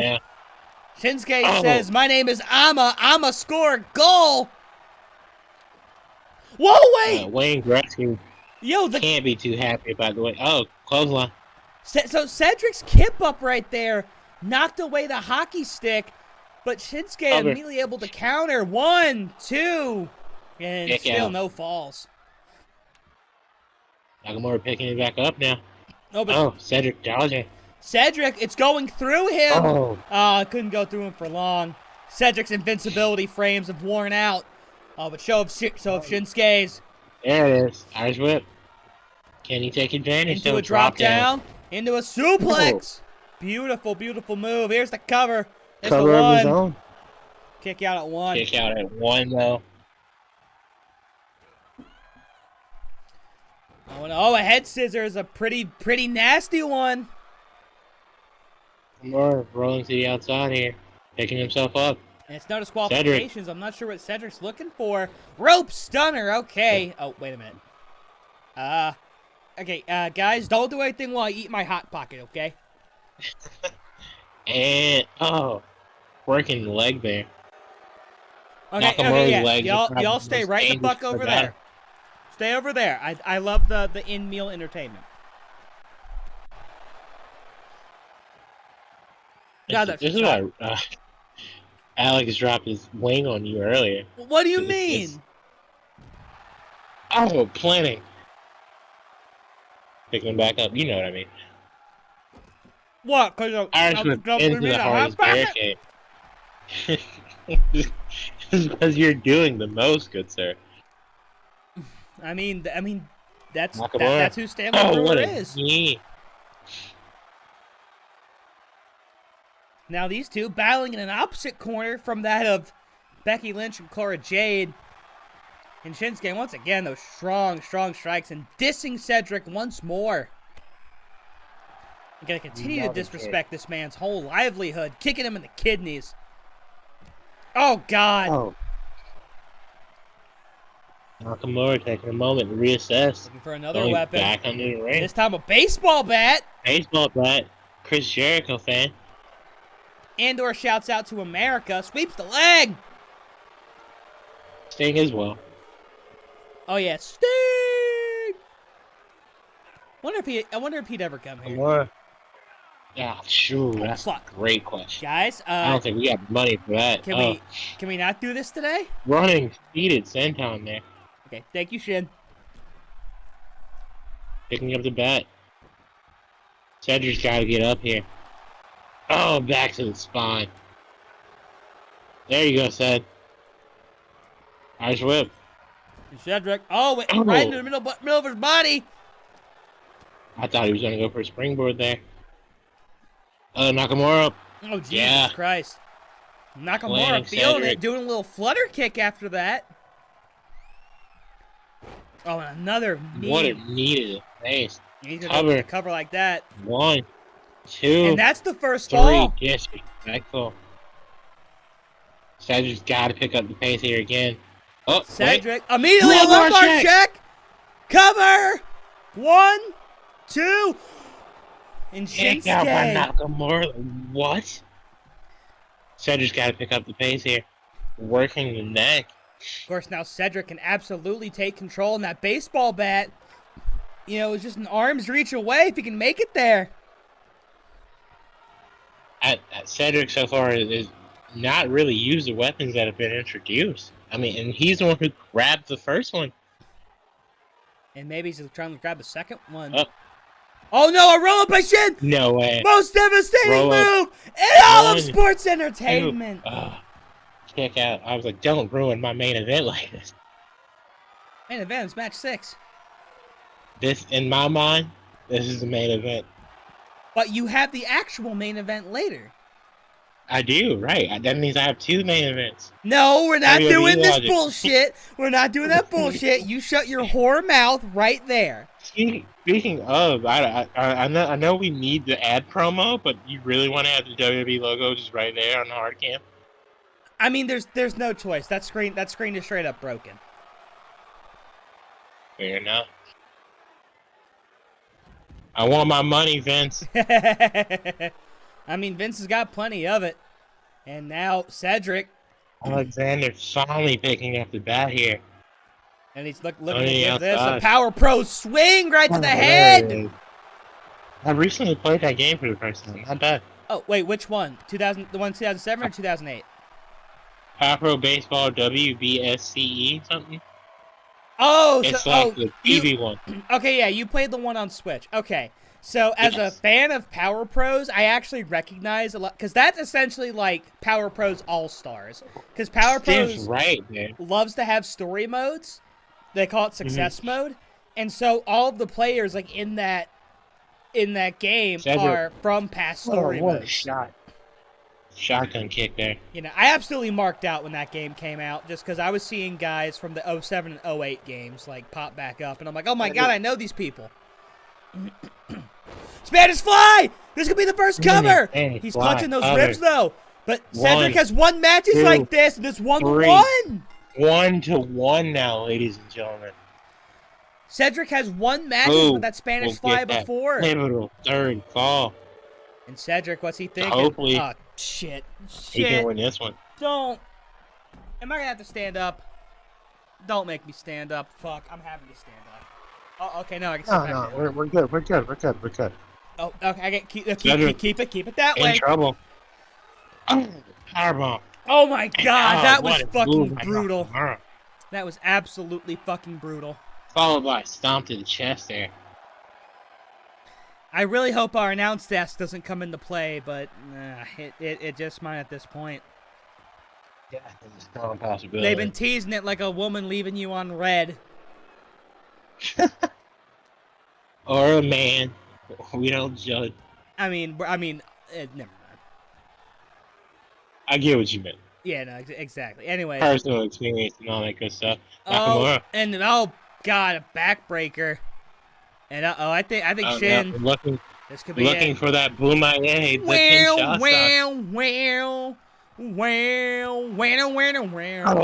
And it is. Here's the cover. Okay, we see a cover here. 1, 2, 3. Cedric, and no. Cedric Alexander falls to the 1 after another barn burner of a match. Shinsuke Nakamura is still your and my international champion. And Cedric, though, that Spanish Fly, he's going to have to pull that out more often. That thing is deadly. Unfortunately, though, that Kinshasa is just way too powerful of a maneuver to overcome. But, great match nonetheless. And another good match to put in the books of the international title. Fuck you. Yeah, no. Great championship. But now, a match that has my interest. Will this be a, 15-minute barn burner? Or will it be over in, 15 seconds due to the fact that these women don't have butterfingers? It's Bayley versus the three R's in Raquel Rodriguez, Rhea Ripley, and Ruby Riott. Well, Ruby Soho. Yeah, true. Ruby Riott. I wanted to go Ruby for the Riott triple is R her past life name. I wanted to go for the triple R alliteration. Yeah, it's Ruby, Raquel, Rhea, and Bayley. Now, Prideful Women's Championship. Now, we have a lot to cover in terms of just how this match came to be. Okay, so this is Ruby's first ever shot at a title. Now, Ruby, of course, she beat Io Sky in the main event of Pride just a couple of weeks ago to qualify for this match. The other two women in this match, though, have a little bit more experience when it comes to this championship. Now, of course, Raquel, who won the three-way between the competitors who weren't Bayley, she got very, very close to facing Bayley earlier this year. She ended up losing to Serena Deeb, who went on to challenge Bayley. Of course, Raquel being part of that three-way dance between her, Serena Deeb, and Mickie James. Rhea Ripley, though, let me look at my lips to make sure I get this right. Yeah, no, Rhea Ripley was the first person that Bayley defeated. Bayley defeated Rhea for the initial Prideful Women's Championship at Wrestle Mayhem. So, so Rhea's obviously looking to get revenge, looking to take her spot at the top, but Raquel Rodriguez, give or take one or two matches, has just been unstoppable. And again, she defeated the veteran Mickie James in order to get here. But of course, it's not just about how hard you hit. It's also how fast you climb a ladder. And it's also how fast you can pull down a briefcase. But I still think it's Raquel's night. But keep in mind, Bayley, no losses, no pinfalls so far in her OCW career. Absolutely, the role model has had a phenomenal showing so far here in Overdrive, and I think she continues that night. Obviously, she's beaten, one of these women straight up, and she's made sure the other two, even indirectly, have had no shot in even coming close to that championship. Obviously, Serena Deeb beating Raquel and then losing to Bayley. So by transitive property, she's already beaten Raquel. And from their history, I don't think Ruby has ever pinned Bayley. So I think you have to give advantage to the role model here. But of course, here comes Rhea Ripley and the nightmare in your dreams, ladies and gentlemen. What the hell is that jacket? Like I love it, but is that It's spiky. Is that like a throw up to where the Wild Things are? That's a good question, actually. I mean, Maybe, probably. Granted, the creatures weren't super scary in where the Wild Things are, but they could have been. I don't know. If you've seen the live action movie, bro, it's a lot. Now, I mean, it's been years. I saw that on my birthday, the year it came out. Cause I like many people had read the book. We read that shit in kindergarten or something.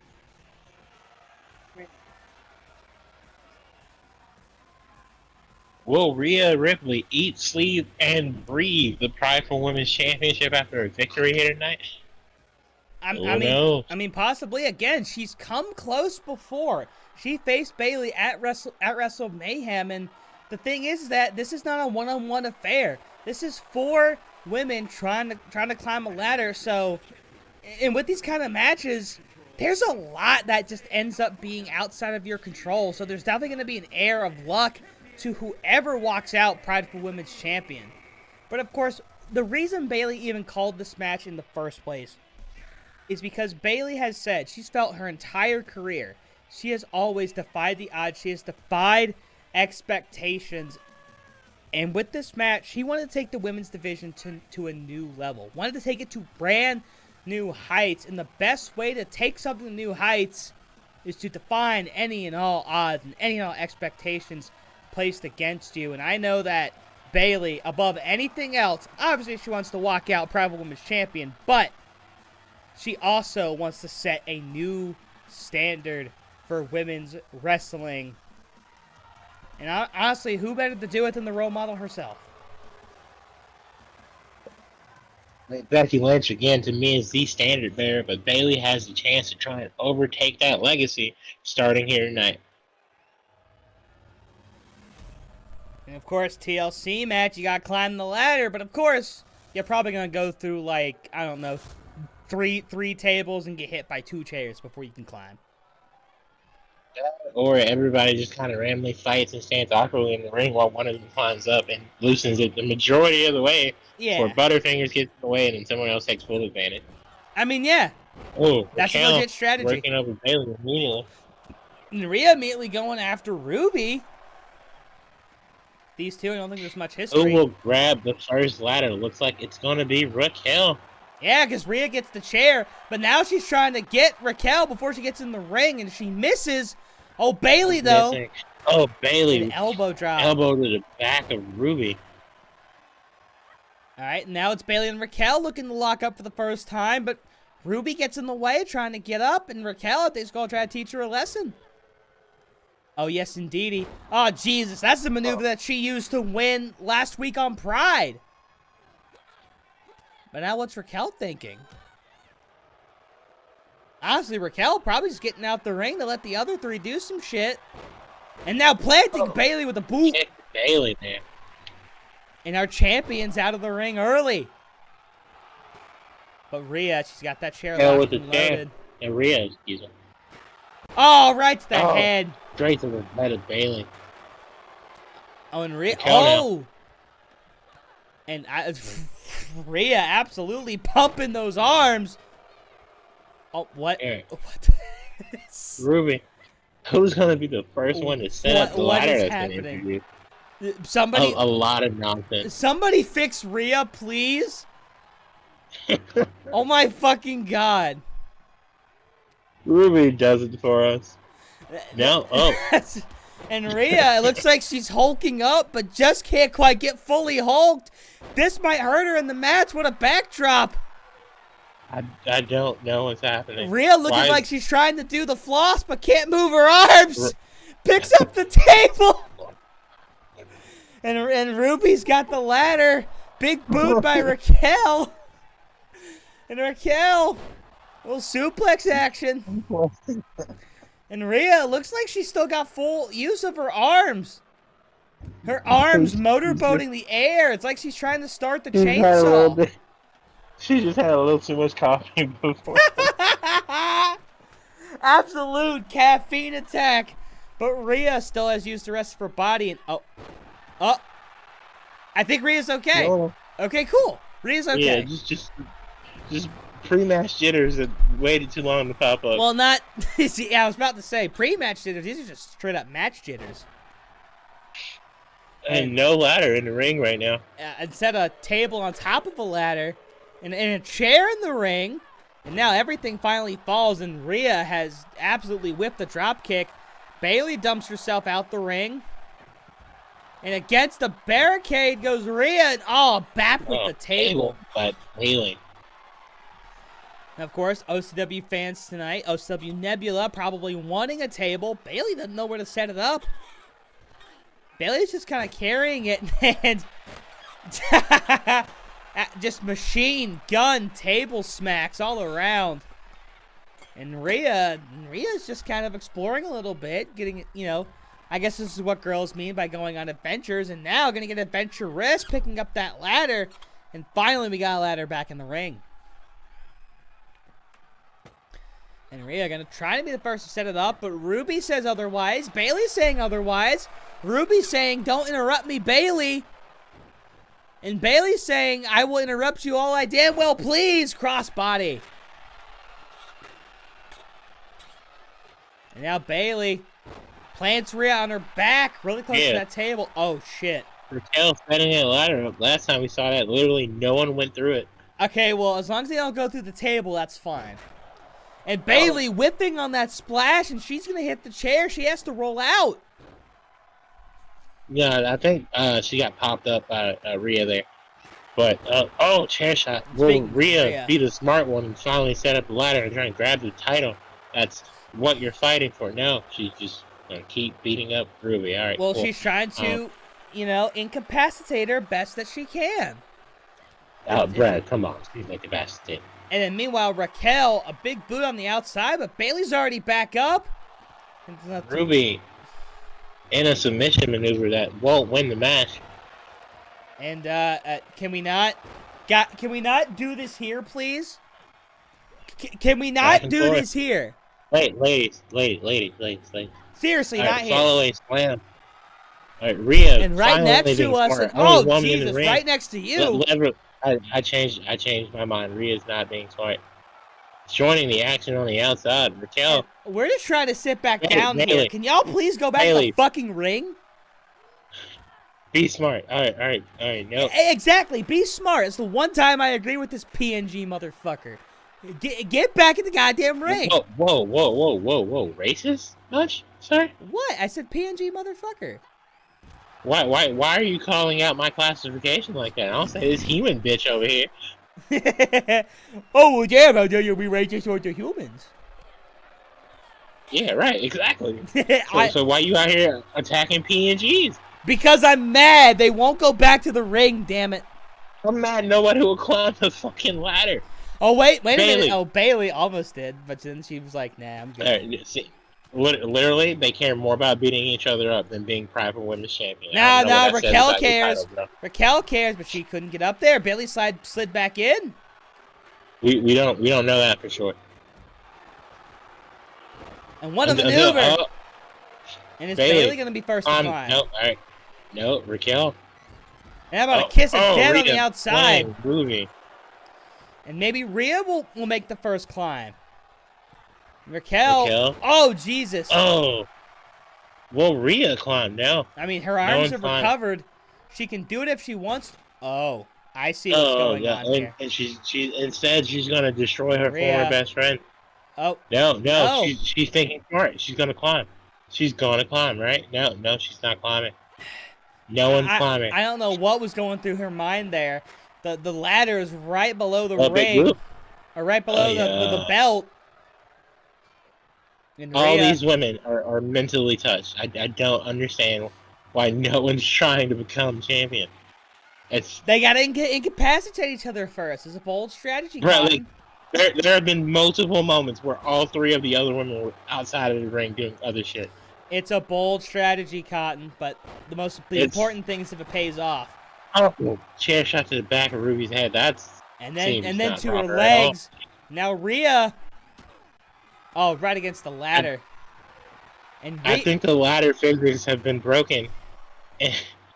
Because no one's climbing. That bitch has not moved. Yeah, I think the ladder is broken. Wait, Finally, Ruby's climbing to the top. Meanwhile, Raquel power slam on the Bailey. Ruby's got a firm grip of that. One. She's trying to wiggle it loose. Oh, wasn't up there for long. Power bomb. Power bomb.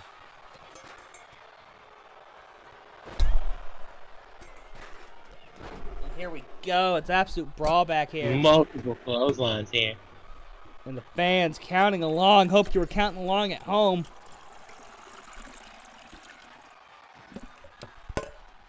You're a thirsty guy, brother. Bruh, I mean, I'm going ham. Oh, right on the ladder. Jesus Christ. Well, Rhea's taking care of it. Wait a second. Bailey. Looking for a rose plant on the ladder. Bailey's taking out everybody. 2 women down. Ruby's also still down. Oh, Bailey, why didn't you set it up? Oh, Jesus. A suplex. German by Bailey. And now Bailey going to the middle rope. Buddy. Whiff. Oh, splash. Ruby's the only one who's literally climbed and or touched the championship. And Ruby tried to pick that ladder back up, but Rhea stopped her. Rhea draping her over the top rope. And what's Rhea got to be thinking here? Hopefully she's thinking ladder. Nah, she's thinking chair. Raquel has the opportunity. Drop kick. And Ruby picking up that ladder again. Oh, bapping Raquel with it. Sets it up. Ruby. It's all you. It's all you, Rubes. And now she's climbing. Climb to become the new champion. I don't even care anymore. And what's Raquel going to do? Oh, Raquel's trying to take her down. Ruby's got a grip of that again. But now Bailey's up top, and they all go falling. This is the most toxic ladder match I've ever Shut the seen. hell up. Shut up. Yeah. I'm suffering as much as you're suffering, but I'm still willing to find the quality in this. The crowd is chanting, "We want to go home." No, they're chanting, "We want ladder." Now Ruby to the outside. She's completely dumped, and Rhea. The only one in the ring. And Rhea. Not taking advantage magically. Dropping out. Will she No, grab a the spark ladder? of genius. She's grabbing the ladder. A spark of genius. But Bailey to belly! Oh, Bailey to belly. Haven't seen that in a little bit. And that, oh, Ladder's, fuck you, ladder. Ladder's unaccountable. Oh my god. Ladder just folded on its own. Another Tejana bomb. It's 1-on-1 now. Can Bailey hit a rose plant or DET or something? Anything? Drop kick. I'll take a drop kick. Oh, what's she thinking? Rhea's back. All right. Gonna use that chair.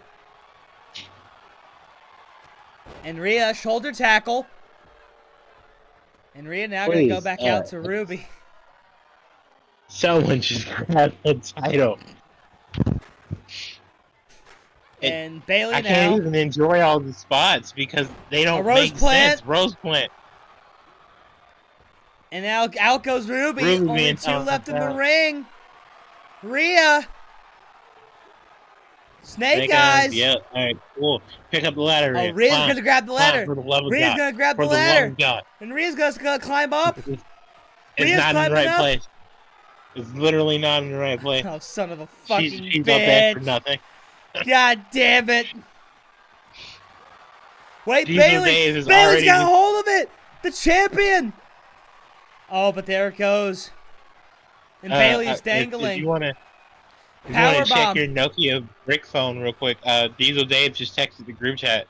Says this match will not be rated due to sheer stupidity. No, bullshit. That's not coming up on my Nokia. Fuck you. I'm just trying to check your group chat. I'm just saying.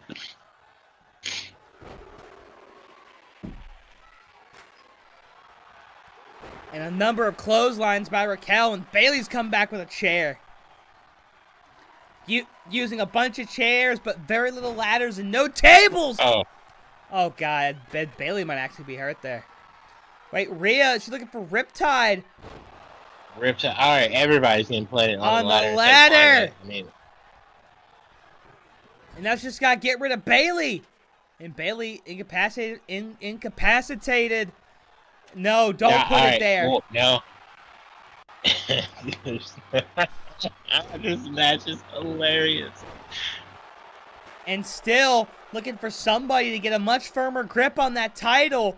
All 3 of these women want it so bad that they are literally preventing each other from even attempting to climb the ladder. Rhea literally ping-ponged off the ladder and flopped onto a chair. Shut the fuck up. Yes, it is. And Ruby, the suplex. And Bailey a sitting duck on the ladder. Detonation kick. Rhea goes flying, but misses. Yeah, Rhea's dead now. Rhea ate Perfect shit. time for Ruby. And Ruby climbing up again. This could be. What are you doing? Rue. You're better than this. No, climb the fucking ladder. Okay, now climb it. All right, chair shot. Cool. No. Bailey. Okay, Bailey, you do it. Somebody climb the ladder. No, Bailey wants some of that chair-on-chair action. It's chair on skin. There's no other chair. And Ruby whiffing. And now Ruby goes out the ring, thrown out for her stupidity. Oh, Rhea! Somebody has common sense. Rhea! Oh, for fuck's sake. It's a match that never ends. It goes on and on and on. It goes on and on and on and on and on and on and... Oh, Bailey's all alone. Bailey's all alone. Bailey's all alone. Bailey's all alone. Will she actually climb the ladder? No. And Ruby and Rhea. Ruby and Rhea. Oh! Oh! All right, grab it. Yep. Yes. Title. Come on. Yes. Oh. Nope. Bailey just hanging there. Ruby with the head scissors. Yeah, looking very sad. Uh-oh. Oh, between the chairs. Ruby planning her. Sister Abigail almost. Sister Runaway. And Ruby getting that ladder. Will she climb it? No. Puts it in the corner. Nope, putting it in the corner. That does nobody any good. A rose plant on the bad side of the table. Out rolls Ruby. Bailey to Bailey on the bad side of the table. Okay, and Irish whip Rhea. And takes her out with an elbow. Elbow. Rhea's rolling out. Ruby's down. Raquel's down. But no ladder is being grabbed. Raquel's getting back up, though. Slowly but surely climbing her way back up. Bailey's ready for her.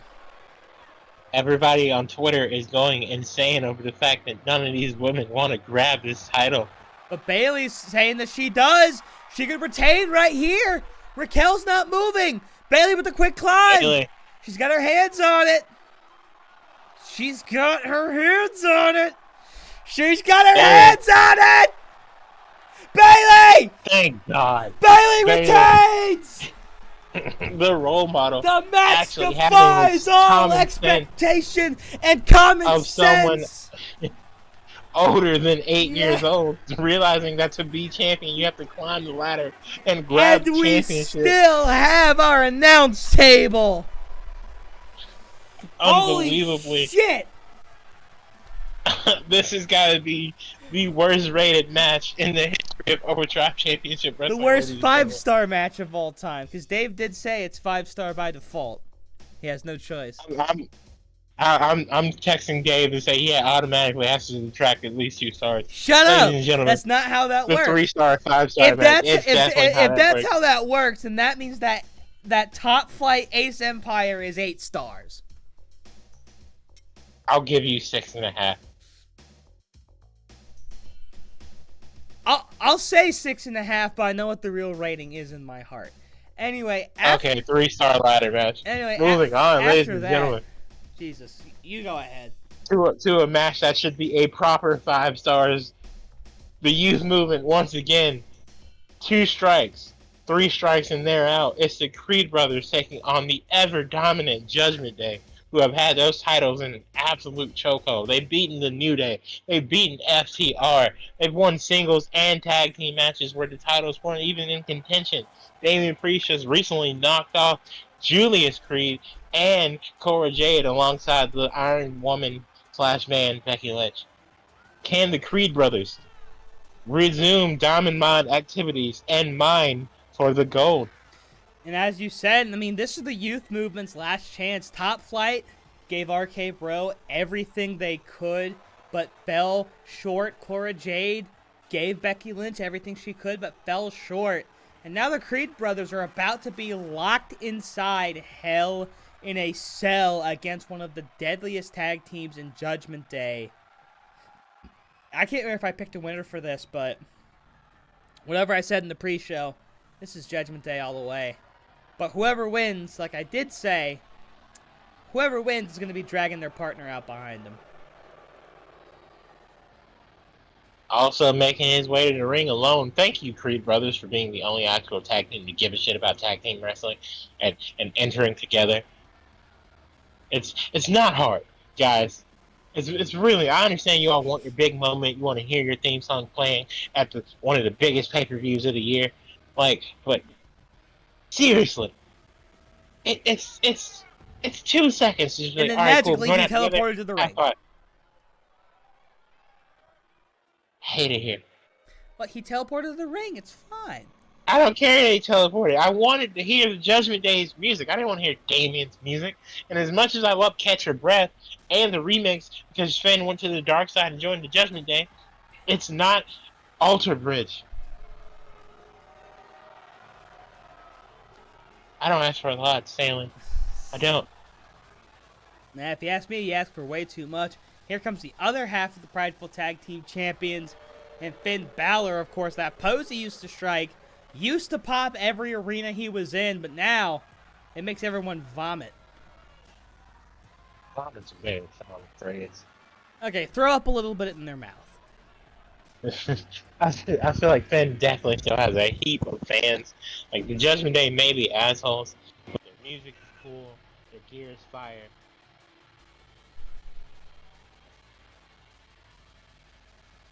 And Balor now. Balor taking his time. And now he's going to teleport to the ring. Okay. And we are ready for Tag Team Hell in a Cell. This is match number 8 on the night. And our final tag match of the evening.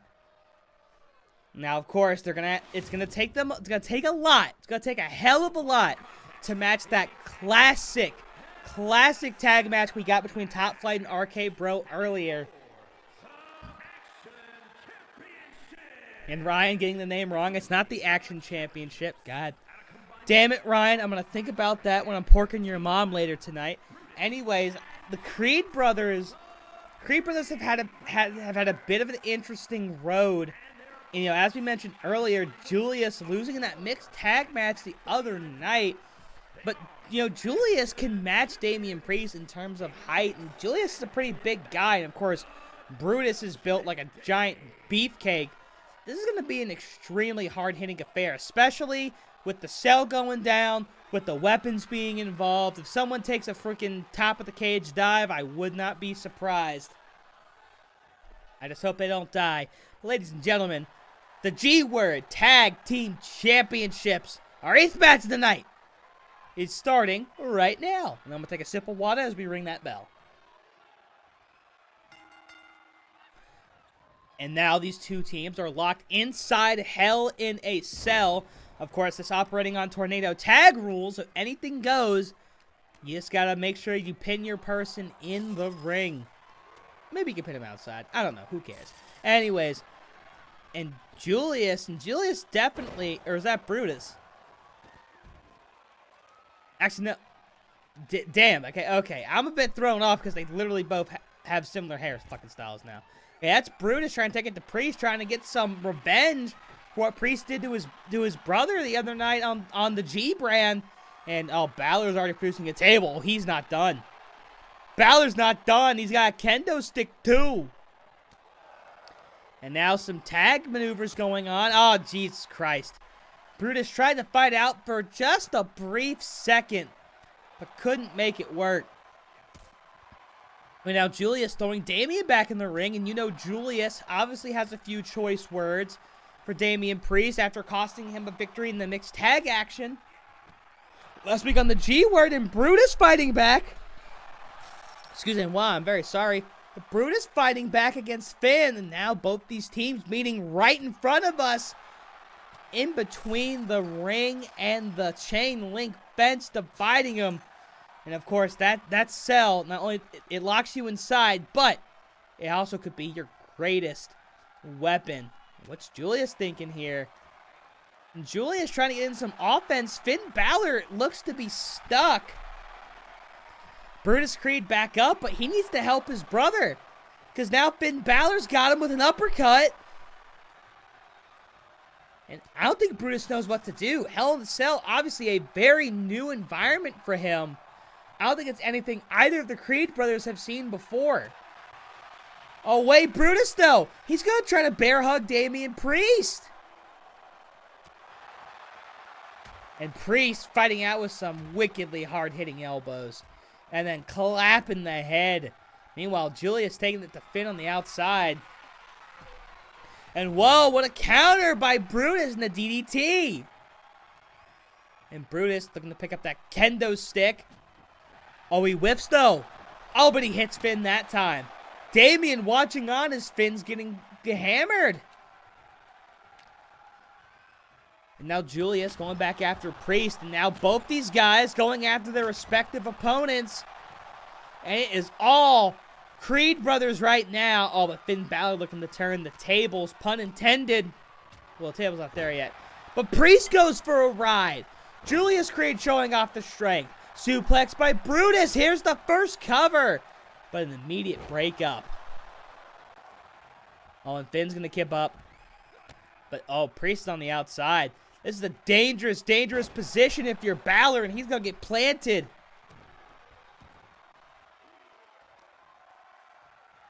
Look at Brutus. Whoa! Brutus just sent Damian through the cell. Damian just got sent through the cell. Oh my God. Oh my God.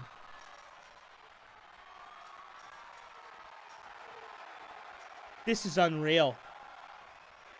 And Brutus already having second thoughts. He's going to climb down. Brutus got to the top and immediately was like, no. And Julius, oh, wait a minute. They could steal it here. He's all alone. 1, 2. And a kick out. And now the Creed brothers are back. Oh, my God. Oh, my God. Brutus is back at the top. Damian falls through. Jesus, sorry about that, ladies and gentlemen. Had to enter the portal to answer an important business call. Oh my God, what a moonsault. You have missed so much. This could be it. Dude, Creed brothers win. Let's go. That is how you make a name for yourself, ladies and gentlemen. Creed brothers in a very quick, hard-hitting match. I was able to catch highlights while I was in the portal. Absolutely. Oh my, I'm so proud of them. Holy shit. You gotta. So Brutus sent Damian through the top of the cell. Damian was incapacitated. Then Julius hits that moonsault. Both men are down. No one could do anything. And the Creed brothers keep the spirit of the youth movement alive. They are your new G-Word tag team champions. You damn it. Say the word. They have earned that. Say the word. Gooch. And your new, glorious World Tag Team Champions. The youngest Tag Team Champions in the history of this company. And Creed brothers. And congratulations to them being able to capture that for Top Flight could. And Jesus, I mean, that was a quick match, but the Creed brothers understood the assignment there. They knew that they could use the anarchy that Hell in a Cell brings to their advantage. But the breakthrough, pun kind of intended, was when Brutus threw Damian Priest through the cell. Because that allowed both of them to get outside, they climbed up, and of course Brutus hitting that move on top of the cell and incapacitating Damian Priest. Both members of the Judgment Day slow to get up as they head to the back. And once again, Defiance hitting on all cylinders. All I know is Finn and Damian cannot be happy about that one. They're going to have to go back to the drawing board. Obviously, Rhea also failing tonight. Dom Mysterio, nowhere to be found. He's an NA champion over in the alternate universe, so he's the only one killing the game right now. Judgment Day is going to have to regroup, obviously on opposite brands, but maybe they can, try and come to some cohesion through the group text. But definitely a disappointing night for all three members of Judgment Day. Well, I'll say one thing. Someone who's looking to not have a disappointing night is Mr. Johnny Overdrive, of course, handling Brody King, and we saw the pre-show match. Yeah, it was a very convincing fashion. And here's the interesting thing. John Morrison is undefeated in the House Open. He has won every single match. He beat Sami Zayn, Robert Roode, beat the gold standard Shelton Benjamin, and then, as we saw earlier tonight, he beat Brody King. John Morrison has not lost. This is the exact kind of contender that Malachi Black was looking for. All these contenders for the House Open were hand-picked.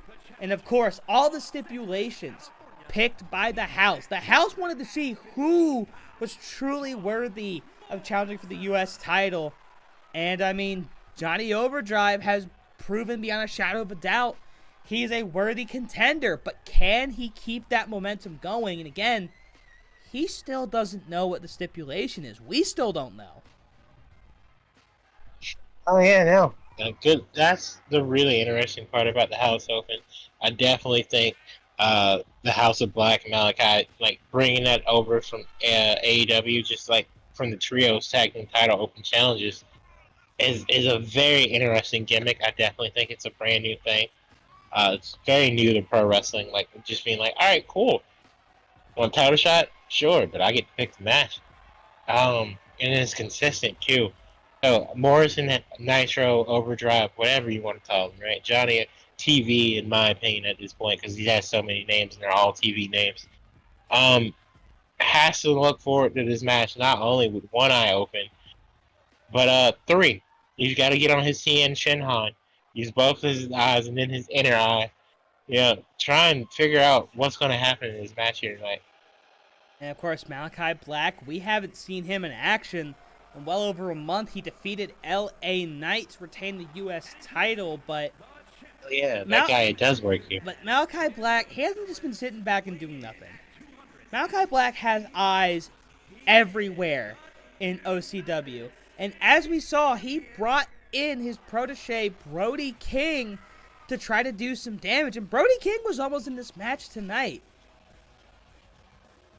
Yeah, Brody King was 2 falls away from being in this match here tonight. Unfortunately, or fortunately, in case of Johnny Overdrive, lost that match on the pre-show, and honestly, in convincing, quick enough fashion where Overdrive is, I'd say, about 90% healthy going into this match. Oh, shit. So I'm just getting word from the back what Malachi Black submitted for his match type, and this is going to be brutal. Ladies and gentlemen, I don't think we've ever seen this stipulation before. A 20-minute Iron Man tables match. Oh, Jesus Christ. All right, cool. It's whoever puts their opponent through the most tables. I hope you know the announce table's definitely getting broken tonight. Oh, shit, I put it for 30 minutes by mistake. I swear I changed that. All right, ladies and gentlemen, we are in for a... Do you want me to restart? I mean, sure.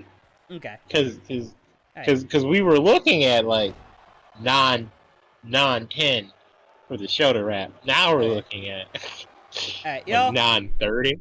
I made a stinky. We will be right back.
ladies and gentlemen, we are back. And in fact, actually, they wanted to be a 15-man Iron Man match, so we got all the technical difficulties sorted out.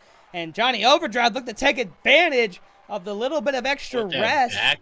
And he's off to a red-hot start. And, of course, Iron Man tables match. Rules of an Iron Man match, but only table falls count. So it's whoever puts his opponent through the most lumber. Oh, what a move by Overdrive. That's a lot. Drop kick. I don't know what juice Overdrive's been drinking since he signed with the company, but I like it. Because I was not expecting this.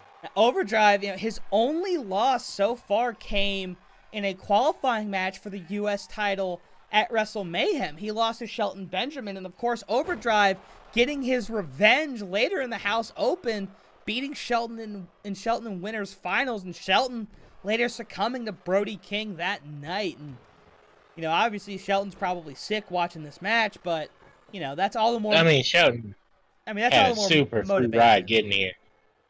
The whole Wesley thing still sits really wrong. We haven't seen Cardiac Kid since. Again, Kid, you want a job?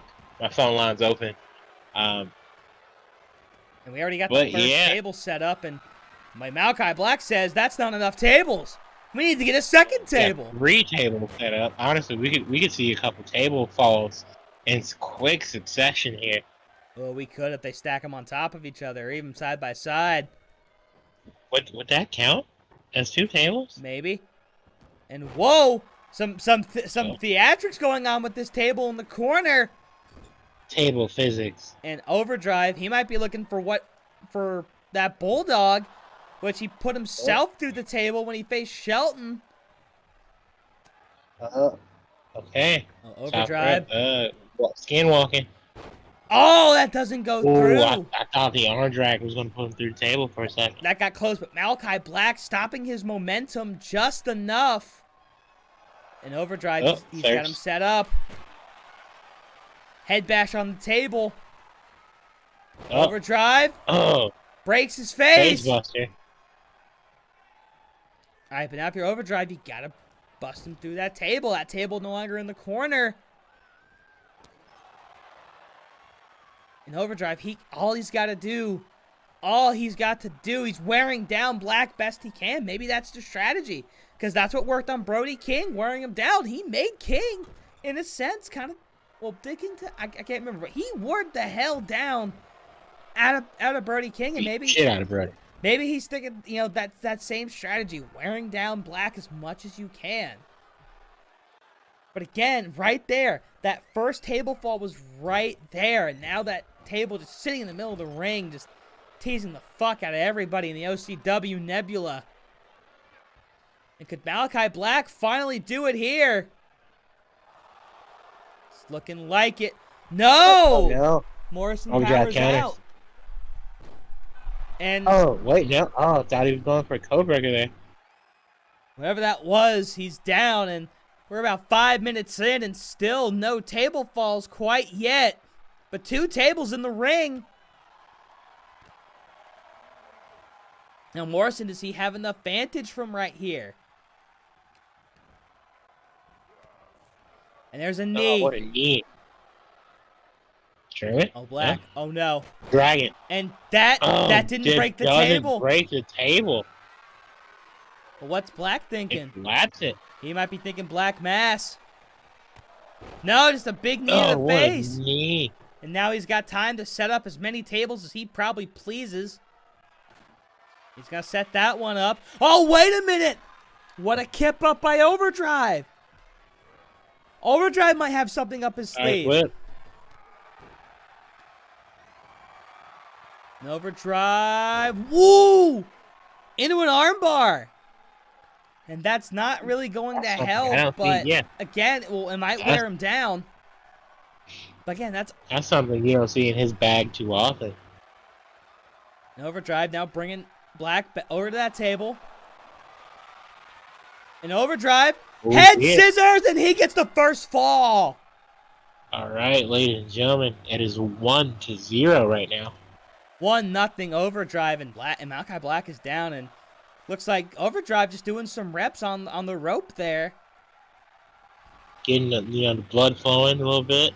Top rope. Now top rope. And did a little corkscrew, but nothing missing. coming. Might have tweaked the knee there. And I feel Malachi Black wants to pick up that table, but he knows it's in a bit of a weird place. But there's also one sitting outside the ring if he really wants it. He also, if he has enough upper body strength, he could power bomb Overdrive out onto that table. Yeah, there are 2 tables currently set up on the east and west sides of the ring. Great opportunity. Ooh, that was almost a break. That was almost 2-0 Overdrive. And Black and that table. Whoa, keeping that table up by some kind of mythical force. Let's see. Oh, it's 1-1. What a drop. Death Valley driver there. How's your day going? It's going a little something like that. Okay, we are tied 1-1, and Black out here just launching tables. In just under 9 minutes to go here, and that other table sitting right there. All Malachi Black has to do is set it up. But here's the thing. I mean, with removing that table, that takes away the easiest option you have. That table, oh God, on the bad end of the table. But that table that just broke, that was set up before the match. That was the most giddy table of this entire match. The Face Buster. Yeah, of course. Well, we still got one more table set up on the other side of the ring. And obviously the announce table that's avoided so far being a casualty. But in a match like this, I don't think it'll last too much longer. And of course, a lot of tables still sitting under this ring, and we'd much prefer it if they use those guys first. Real talk. And Malachi Black trying to wear down Overdrive, and they're battling on top of that table. It's whoever can get who down enough to set it up. But because they're using the bad end of that table to do their moves on, they can't really pull it out from under their opponent. Malachi Black still not pulling up that table. Instead, using that barricade to his fullest advantage. Of course, the one legal weapon, but pretty much all weapons are kind of legal here. It is a tables match, so there's really, I don't know. Yeah, I mean, but there's probably all weapons are legal, but there's a weapon we would prefer because obviously it's a tables match. You gotta put it through the table. Remember, this match is this match tied 1-1. Honestly, a tiebreaker benefits Malachi Black. Carrying him to the other side of the ring here. Yeah, no, sure. Malachi retains the championship with a win or a tie. Oh, Morrison. Morrison. What's he thinking? Snake Eyes. Interesting choice there. Snake Eyes on the ring apron. Oh, now Black might be able to take advantage. He might be able to take advantage. No, that's going to miss. It's tied 1-1. We're just under the 7-minute mark. Ooh, Malachi Black. Now, he might be looking for that re-death. Oh, no. He's taking his business inside the squared what the hell? I don't know what it is with your guys and girls in these matches. Malachi, grab the fucking table. Thank you. That's not where you put tables, Malachi. There's no way that shit's breaking. Spanish Fly on the floor. An Overdrive climbing in. Can he grab that fucking table? I don't think he can. He's going to top Starship Bomb. Starship Bomb. Oh no, elbow drop. Oh, okay, modified Starship Bomb. And Morrison, he doesn't know how to fuck to grab that table. Physics. They've broken themselves. They've broken themselves. They've broken themselves in half. Just go look for a different table. Oh my God. My stipulation is fucking ruined. Wanna know how hard I worked on this? Snake Eyes on the top fucking rope. Malachi, please, just go to the other side. There's one on the other side.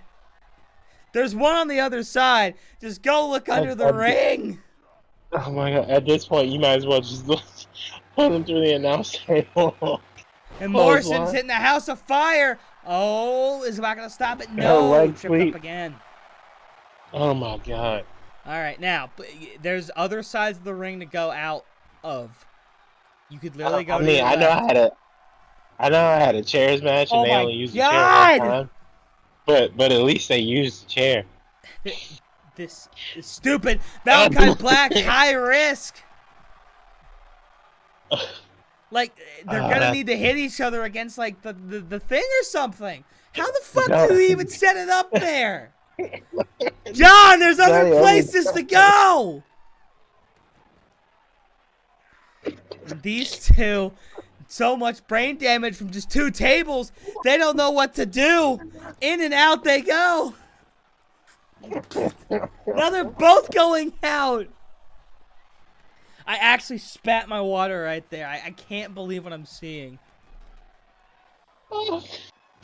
I think they're ribbing you, bro. This is the worst goddamn rib in the history of history. God damn it! Somebody go to the other side of the fucking ring! Hit the Black! Grab the goddamn table!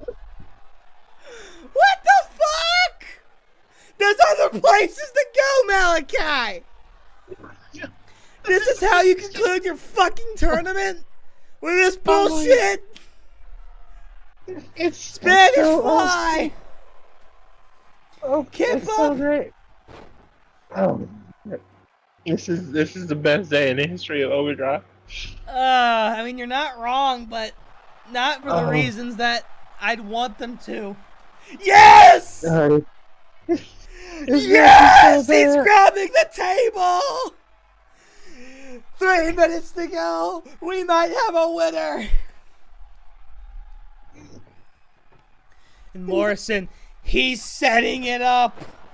Oh, sweet, sweet Grace. Sweet Grace. What are you doing? Oh my god. Okay. Okay, Morrison can win it, right? No. No, that's not where you go.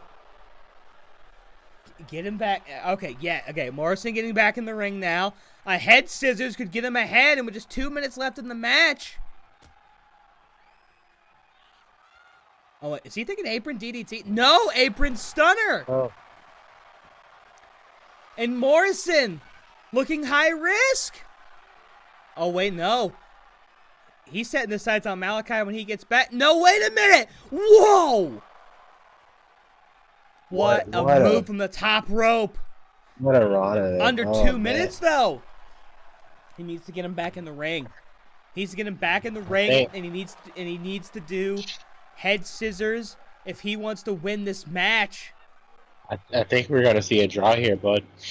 We got 1:40 left to go. Both these guys, their minds were broken, but they're back again. Nope, they're still broken. Whip. They're still fucking broken. Look. Another Overdrive, drop down. Drop down. Oh, little drop kick action. Off. Into the corner. Oh, wait. Overdrive might have something here. No, he's just renting the arm. No, but he might have something. He's right next to that table. Oh, wait. Okay. Oh, backdrop? What's he thinking? What's he thinking? Him up. We're at 1:06. Oh, no. We're at a minute. Falls down. 1 minute left to go. 60 seconds. What the Morrison fuck? seems confused. Wait. Hang on. All right, trying again. Let's do Drag that him. one more time. Real talk. Black countering. Elbows to the face. For the love of God, I don't Nice, want go this through to the end on corner. a goddamn draw. Not after everything 37 we've been seconds. through. 35 So seconds. many elbows. Someone's got to make a move. 30 seconds 30 left. seconds left in it. Time Oh, ticking down. now Black. Dragging. What's Black thinking? Black. Overdrive. Counter. 20 seconds. 20 seconds. He misses the 19. drop kick. 15. 13 seconds. Wait. 10, 11, 9, 10, 8, 9, 7, 6, 5, 4, 3, German. 2, 1. We have a and winner. At the 11th hour, Malachi What Black the fuck was German that Super. match? It's always with pride. It's always this jank horse shit. The house open is cursed, but at the very least, we have a clear winner, and that is the U.S. champion, and still Malachi Black. Clear is a bit of a stretch, because I feel like Overdrive had at least 3 chances to put Black through the table if the physics of this game weren't absolute dog shit. But maybe that damage by Brody King, maybe he did more damage than he thought, and obviously after one table, those two guys, like I'm gonna have to give Black like next week off. Like I think both men need to be thoroughly checked. Yeah, concussions galore for sure. Man. But whatever that horse shit was, Dave has given me 3.5 stars. The half star out of complete pity that we had to sit through that. But ladies and gentlemen, oh, okay. Elias, this is your baby. This is your match. Why don't you give everybody the grand introduction? Okay, ladies and gentlemen, your main event for the evening will be a 3-way dance for the most prestigious championship in all of Overdrive. It is for the Wing Glory, the White Belt, the Championship, the A Championship, held by one Kazuchika Okada. It is the Overdrive World Title. Ladies and gentlemen, we've got a man on an absolute mission. Big Hungy himself. Otis. He's knocked off the likes of AJ Styles. He's knocked off the likes of Keith Lee. He pinned the American Nightmare Cody Rhodes, giving him his first ever loss in Overdrive. And he, unlike Chad Gable, is looking tonight to finish the story.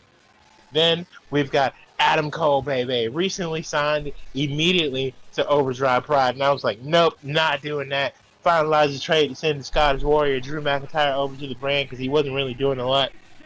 Adam Cole immediately debuts, wins his first match. The following week, he's inserted into a triple threat match against Roman Reigns and Johnny Gargano. Obviously, Johnny and Adam had a lot of history. Adam Cole was able to also win his match, currently 2-0. He is the only has Otis wait, now that I think about it, has Otis lost? He has not. He has not. I don't think maybe he's been in the Battle Royale, but Otis has not been pinned. None of these men in this match have been pinned. Ladies and gentlemen, tonight, one streak will end. 2 more will continue. Who will walk out of this match still undefeated in singles competition, unpinned or submitted, and your glorious Overdrive World Champion? I mean, who knows? It's just the Overdrive World Heavyweight Championship. Don't put the G word in front of it. I don't put the P word in front of the Galactic Championship. I do have to put the G word in front of it because it's the championship.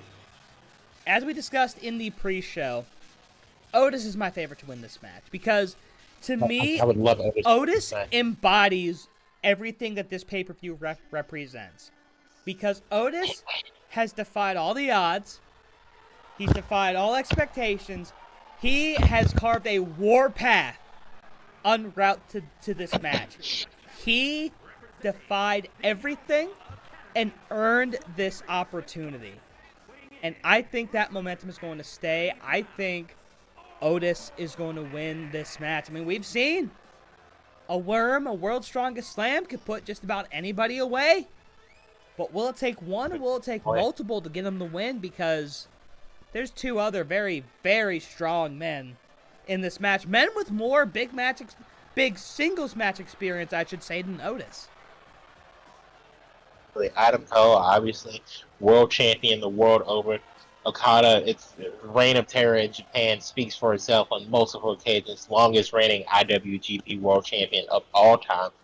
But I, for one, have to back Adam Cole here tonight. He's on a 2-match win streak right now. And in very pivotal time slots, Adam Cole has everything to gain this match and nothing to lose because he's brand new here, not only in Overdrive, but especially on the white brand. And I think Adam Cole is being used to in that, like, having the spotlight, especially to an American audience, prove here tonight why he is the guy. And obviously, neither of us picked the world champion who's making his way to the ring here tonight. I mean, Alex But did. I don't think. Yeah, well, yeah, Alex is the weirdo of the group. Yeah, I said it. You'll be all right. Yeah, no, because you ordered my wings wrong last week. I wanted I wanted lemon pepper hot, and you ordered hot honey. Yeah, and it's not the same thing. No, yeah, I mean, shut up. I gotta agree with Elias here. Those are not the same thing. Not saying hot honey wings are not hot lemon pepper. They're not. It's a completely different flavor texture. But like I was saying, Okada is a phenomenal champion. I don't have to back Okada because Okada doesn't need backing, which is why I think Adam Cole walks out here tonight champion. But again, you can't doubt the Rainmaker. He is the golden standard. And yes, I'm stealing Shelton Benjamin's catchphrase when it comes to being a champion in professional wrestling. The guy cannot lose. Even when he loses, he looks phenomenal doing it. And so regardless of who walks out of this 3-way dance tonight, I think Overdrive Glory will still have a champion. Okada getting a champion's entrance right there. And ladies and gentlemen, this is our main event of the evening. This is for the Overdrive World Heavyweight Championship. Before we get started, we would like to thank you all for sticking with us to this point. Over 4 hours we have hit, including the pre-show. 4 hours of Overdrive content. That's a good day in my book. Should be a good day in anybody's book. Ladies and gentlemen, let's get underway in our main event. Okada and Cole are going to lock up immediately. And Otis was probably trying to take some notes, but Adam Cole, who tagged with Otis, taking him out of it pretty quickly. Whoa, what strength by Okada. We're off to a hot start. Obviously, this was a lot of first times here in this match tonight. Where Otis and Cole teamed up last week. This is the first time they'll be in a match against each other. Same thing for Otis and Okada. However, Okada and Cole know each other very well. They obviously competed in that fatal 4-way for the IWGP World Championship at the first ever Forbidden Door in the alternate universe. That match also included Jay White and Hangman Adam Page. Yeah, but I do want to say, the person who's probably watching this match the closest tonight is Kevin Owens. He's Mr. Break the Ceiling. He still has that briefcase, still has, let's see, I want to say it's been almost 3 months since Overdrive began now, so he still has about 3 more months to cash that in. And obviously, we said it all night, but whoever wins this is going to have a target on their back. But instead of multiple people, it's like one guy with like a giant sniper. Good point. Again, Break the Ceiling being slightly different. Money in the Bank, more similar to the AEW, Battle Royale chip and or the Feast or Fired case in Impact Wrestling. You announce your intentions, and then champion has time to prepare themselves. And I want to say that Kevin Owens more than likely will cash in that championship opportunity in the very near future. Obviously, we've got a couple, TV specials before Money in the Bank, but Money in the Bank is around the corner. Mm-hmm. And once that briefcase is in play, Break the Ceiling isn't necessarily voided because it's a separate concept, but you definitely have to worry about your match being ruined, and I don't think Kevin Owens wants that. And all 3 of these guys going at each other. We've had 1 pinfall so far. Oh, my God. I don't know how Cole was able to lift up Otis like that. 1. We're at a count of 2. I'm afraid for Otis there.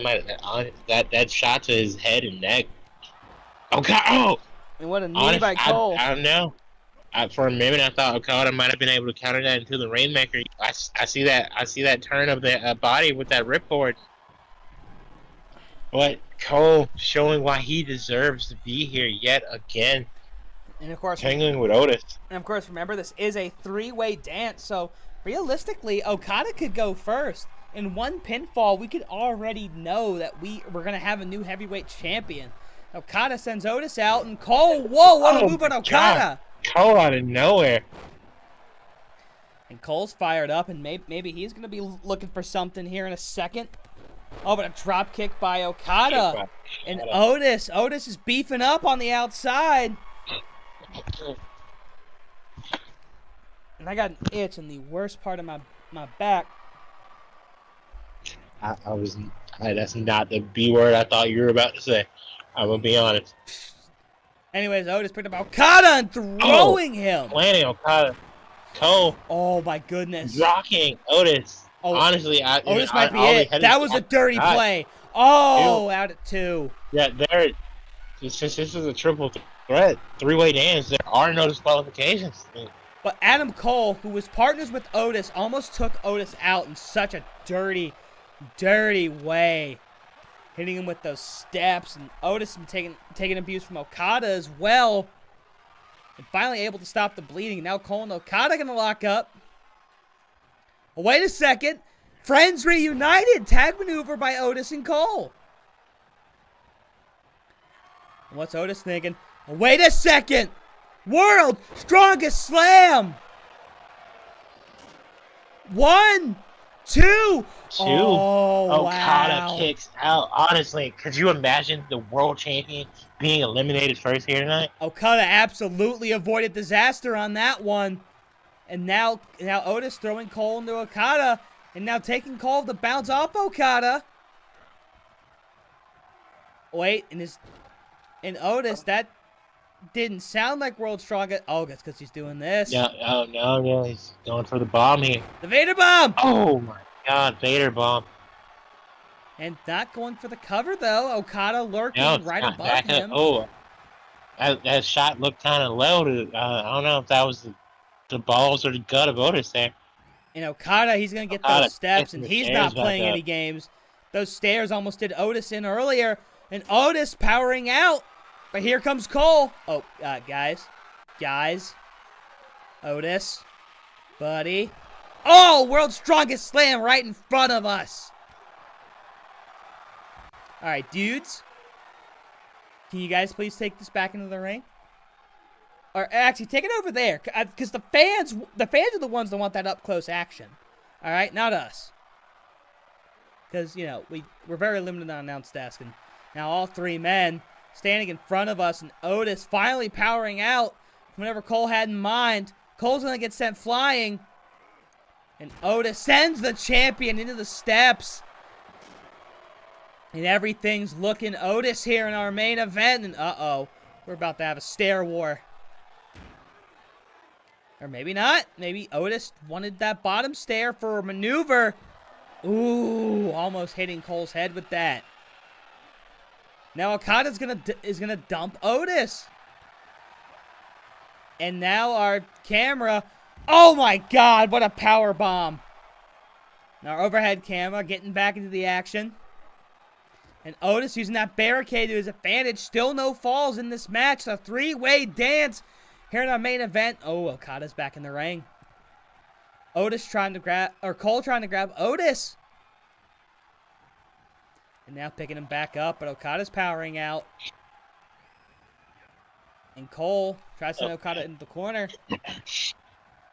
Irish whip. And all 3 men tangling up in the middle. Wait a minute, what's Will Otis we see thinking? a World's Strongest Slam here? No. No. True, well, maybe. Gonna manhandle him instead. Here's the Get cover. Punishment cover. Oh, well, it won. Kick out by Cole, not enough. But Otis still feeling himself. And Okada saved him. Oh, German. Is there a Rainmaker here? Into the Rainmaker! Cover! That might be it for Cole. 1, 2, 2, 3. It is down to Otis and Okada. Yeah, Cole's journey to the title ends here tonight, ladies and gentlemen. One-on-one match between Okada and Otis now. Can the big man do it? Can the big man live up to the pay-per-view's namesake? Oh, he's done this before. Otis has gone flying before. Pigs can fly, and this pig's name is Otis. To the air. Oh! Oh, no. Dropkick, missing the broken broom handle there. Cover. 1, 2, Otis out at 2. Otis. The big man not going down easily. either player possibly one turn away. A little clothesline by Okada. Another one. Now, these aren't rainmakers. These are just regular clotheslines. Okada now. Stalking Otis here. Otis has got him up. Oh, it's no, just again. That world's not the world's strongest slam yet. And Otis maybe trying to lift him up again. Gonna send him to the corner. This is gonna be a bad splash if he hits it, or maybe not. Otis. No, setting up for the Vader bomb. This could be it for Okada. Otis, 300 pounds, going for the gold. Oh, cover. 1, 2. Otis is the new champion. New champion. Ladies and gentlemen, we have a new Overdrive World Heavyweight Champion, and the one and only Otis. Chad Gable has to be absolutely ecstatic in the back. Otis is the winner chicken dinner. Otis has done it. Otis has defied the odds. Otis has become Overdrive World Heavyweight Champion of the world. But with that being said, Stanley, I know this is a very monumentous occasion. You have to remember one of the matches that was on the pre-show. Bryan Danielson, the American Dragon, finished the sweep of Otis' tag team partner, Chad Gable, in American Alpha. He did. Academy. And with that being said, you have to think Daniel Bryan, who's also currently undefeated in competition, is looking straight at Otis. Otis is going to have those eyes on him. Obviously, Kevin Owens still lurking in the back. But at least for right now, Otis is the winner chicken dinner of Overdrive Championship Wrestling. No matter how long the reign may be, Otis has reached the pinnacle of professional wrestling. 100% earned. I can't be mad at that. And what a phenomenal way to cap off what's been an incredible night of action. 4 hours of hard-hitting professional wrestling, ladies and gentlemen. You won't find a better promotion on Al Gore's internet or God's green earth. And with that being said, I, for one, am just so thankful you came to me with the offer to form and start OCW, Stanley, and I absolutely appreciate everything we've done here so far, and I can't wait to see what happens in the fallout from Defiance next week on Glory and Pride. And partner, as I say, we might be bitter enemies, but we are also partners. When it comes to the greater good of OCW, if you're doing good, we're doing good. I'd like to do better, but I can sleep at night knowing that as long as one of us is doing good, or preferably if both of us are doing good, this whole brand is flourishing. And I will say, those men and women in the back, mind, body, and soul, all on the line tonight. We got some better than others. We got some better than others. Well, we got to give them all their flowers. We truly have one of the best rosters in all of professional wrestling, because we didn't want to just be a dream match factory. We wanted to be the dream promotion, and slowly but surely, OCW is building its way towards that goal. But it's almost time that we get out of here. But I think we should give our final thoughts. And, well, as I've said, an incredible night of action. Not a bad match on that card. Hard-hitting action, some debauchery, some tomfuckery, but overall just some damn good professional wrestling. And I was right. Prideful Tag Team Championships ran away with it tonight. But can't take anything away from that main event. No, for sure. Obviously, the International Championship was definitely a great match. Not what I wanted it to be, but I definitely said from the start that either it would be Top Flight against RK Bro or Cedric Alexander taking on Shinsuke Nakamura. Like, the low-key steal of the night. Obviously, both world title matches were phenomenal. Shout out to Gunther and Otis. No world champion, at least on the men's side, walked in tonight and left with their title. And I think that's a testament to just how stacked the men's division is. Obviously, Bayley and whatever the hell that ladder match was able to defend her championship, while Becky Lynch absolutely was able to, for the most part, steamroll Cora Jade. The youth movement, went 1 for 3 tonight. Creed Brothers, absolutely phenomenal Hell in a Cell match against Judgment Day.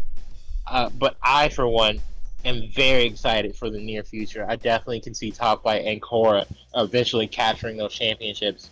But also Kenny Omega proving once again that he is indeed one of the best professional wrestlers on the planet, recapturing the Internet Championship for the second time. No, you're talking about Jon Moxley, because Moxley won that match. Oh, yeah, you're right, Jon Moxley. It's been so long, I honestly don't remember all the matches. That was 3 hours ago, but yeah, Kenny Omega. Well, and then don't forget the Odd Couple capturing Tag Team Gold, and even that seems like a lifetime ago, and okay. Yeah, shout out to Asuka and Charlotte for sure. Okay, so my camera has been a good little boy, scout this entire night. I'm going to fix it live on air. I refuse to end the night with a broken camera like we did the pre-show. We got so close. We got as far as we could go. Okay, there we are. We are back. But I will say, the future of both Pride and the G word look very interesting. It's not hard. It's 5 letters. Yes, Glory. Glory. Say the word. Only if you say my word. Pride. I say it all the time. Okay, then. I know I'm the better brand. I don't have to omit words. You call, what would that mean? You call it a mission. I call it something else. But listen, the future of Pride and Glory look very bright, and they're going to be very interesting. But ladies and gentlemen, we will be taking next week off because everybody needs a week to recover. But the week after that, it's right back to Pride and Glory weekly and live. Of course, coming to you right here on Channel 69. Absolutely. And with that being said, major announcement for all you Channel 69 viewers. The OCW Women's World Tag Team Championships will be defended in the main event of Glory in 2 weeks. Who those challengers will be none other than the Playa Haters. Dakota Kai and Damon Hayter will be challenging for the Women's World Tag Team titles in the main event of Glory 2 weeks from tonight. I, for one, am very excited for that match. All right, I'm looking forward to that one as well, and of course we'll get to that when we see you guys again in 2 weeks. But thanks to every single solitary one of you for watching. Thank you for your support. For Elias Storm, my name is Stanley Brewer. This has been OCW Defiance, and we are out of here. All right.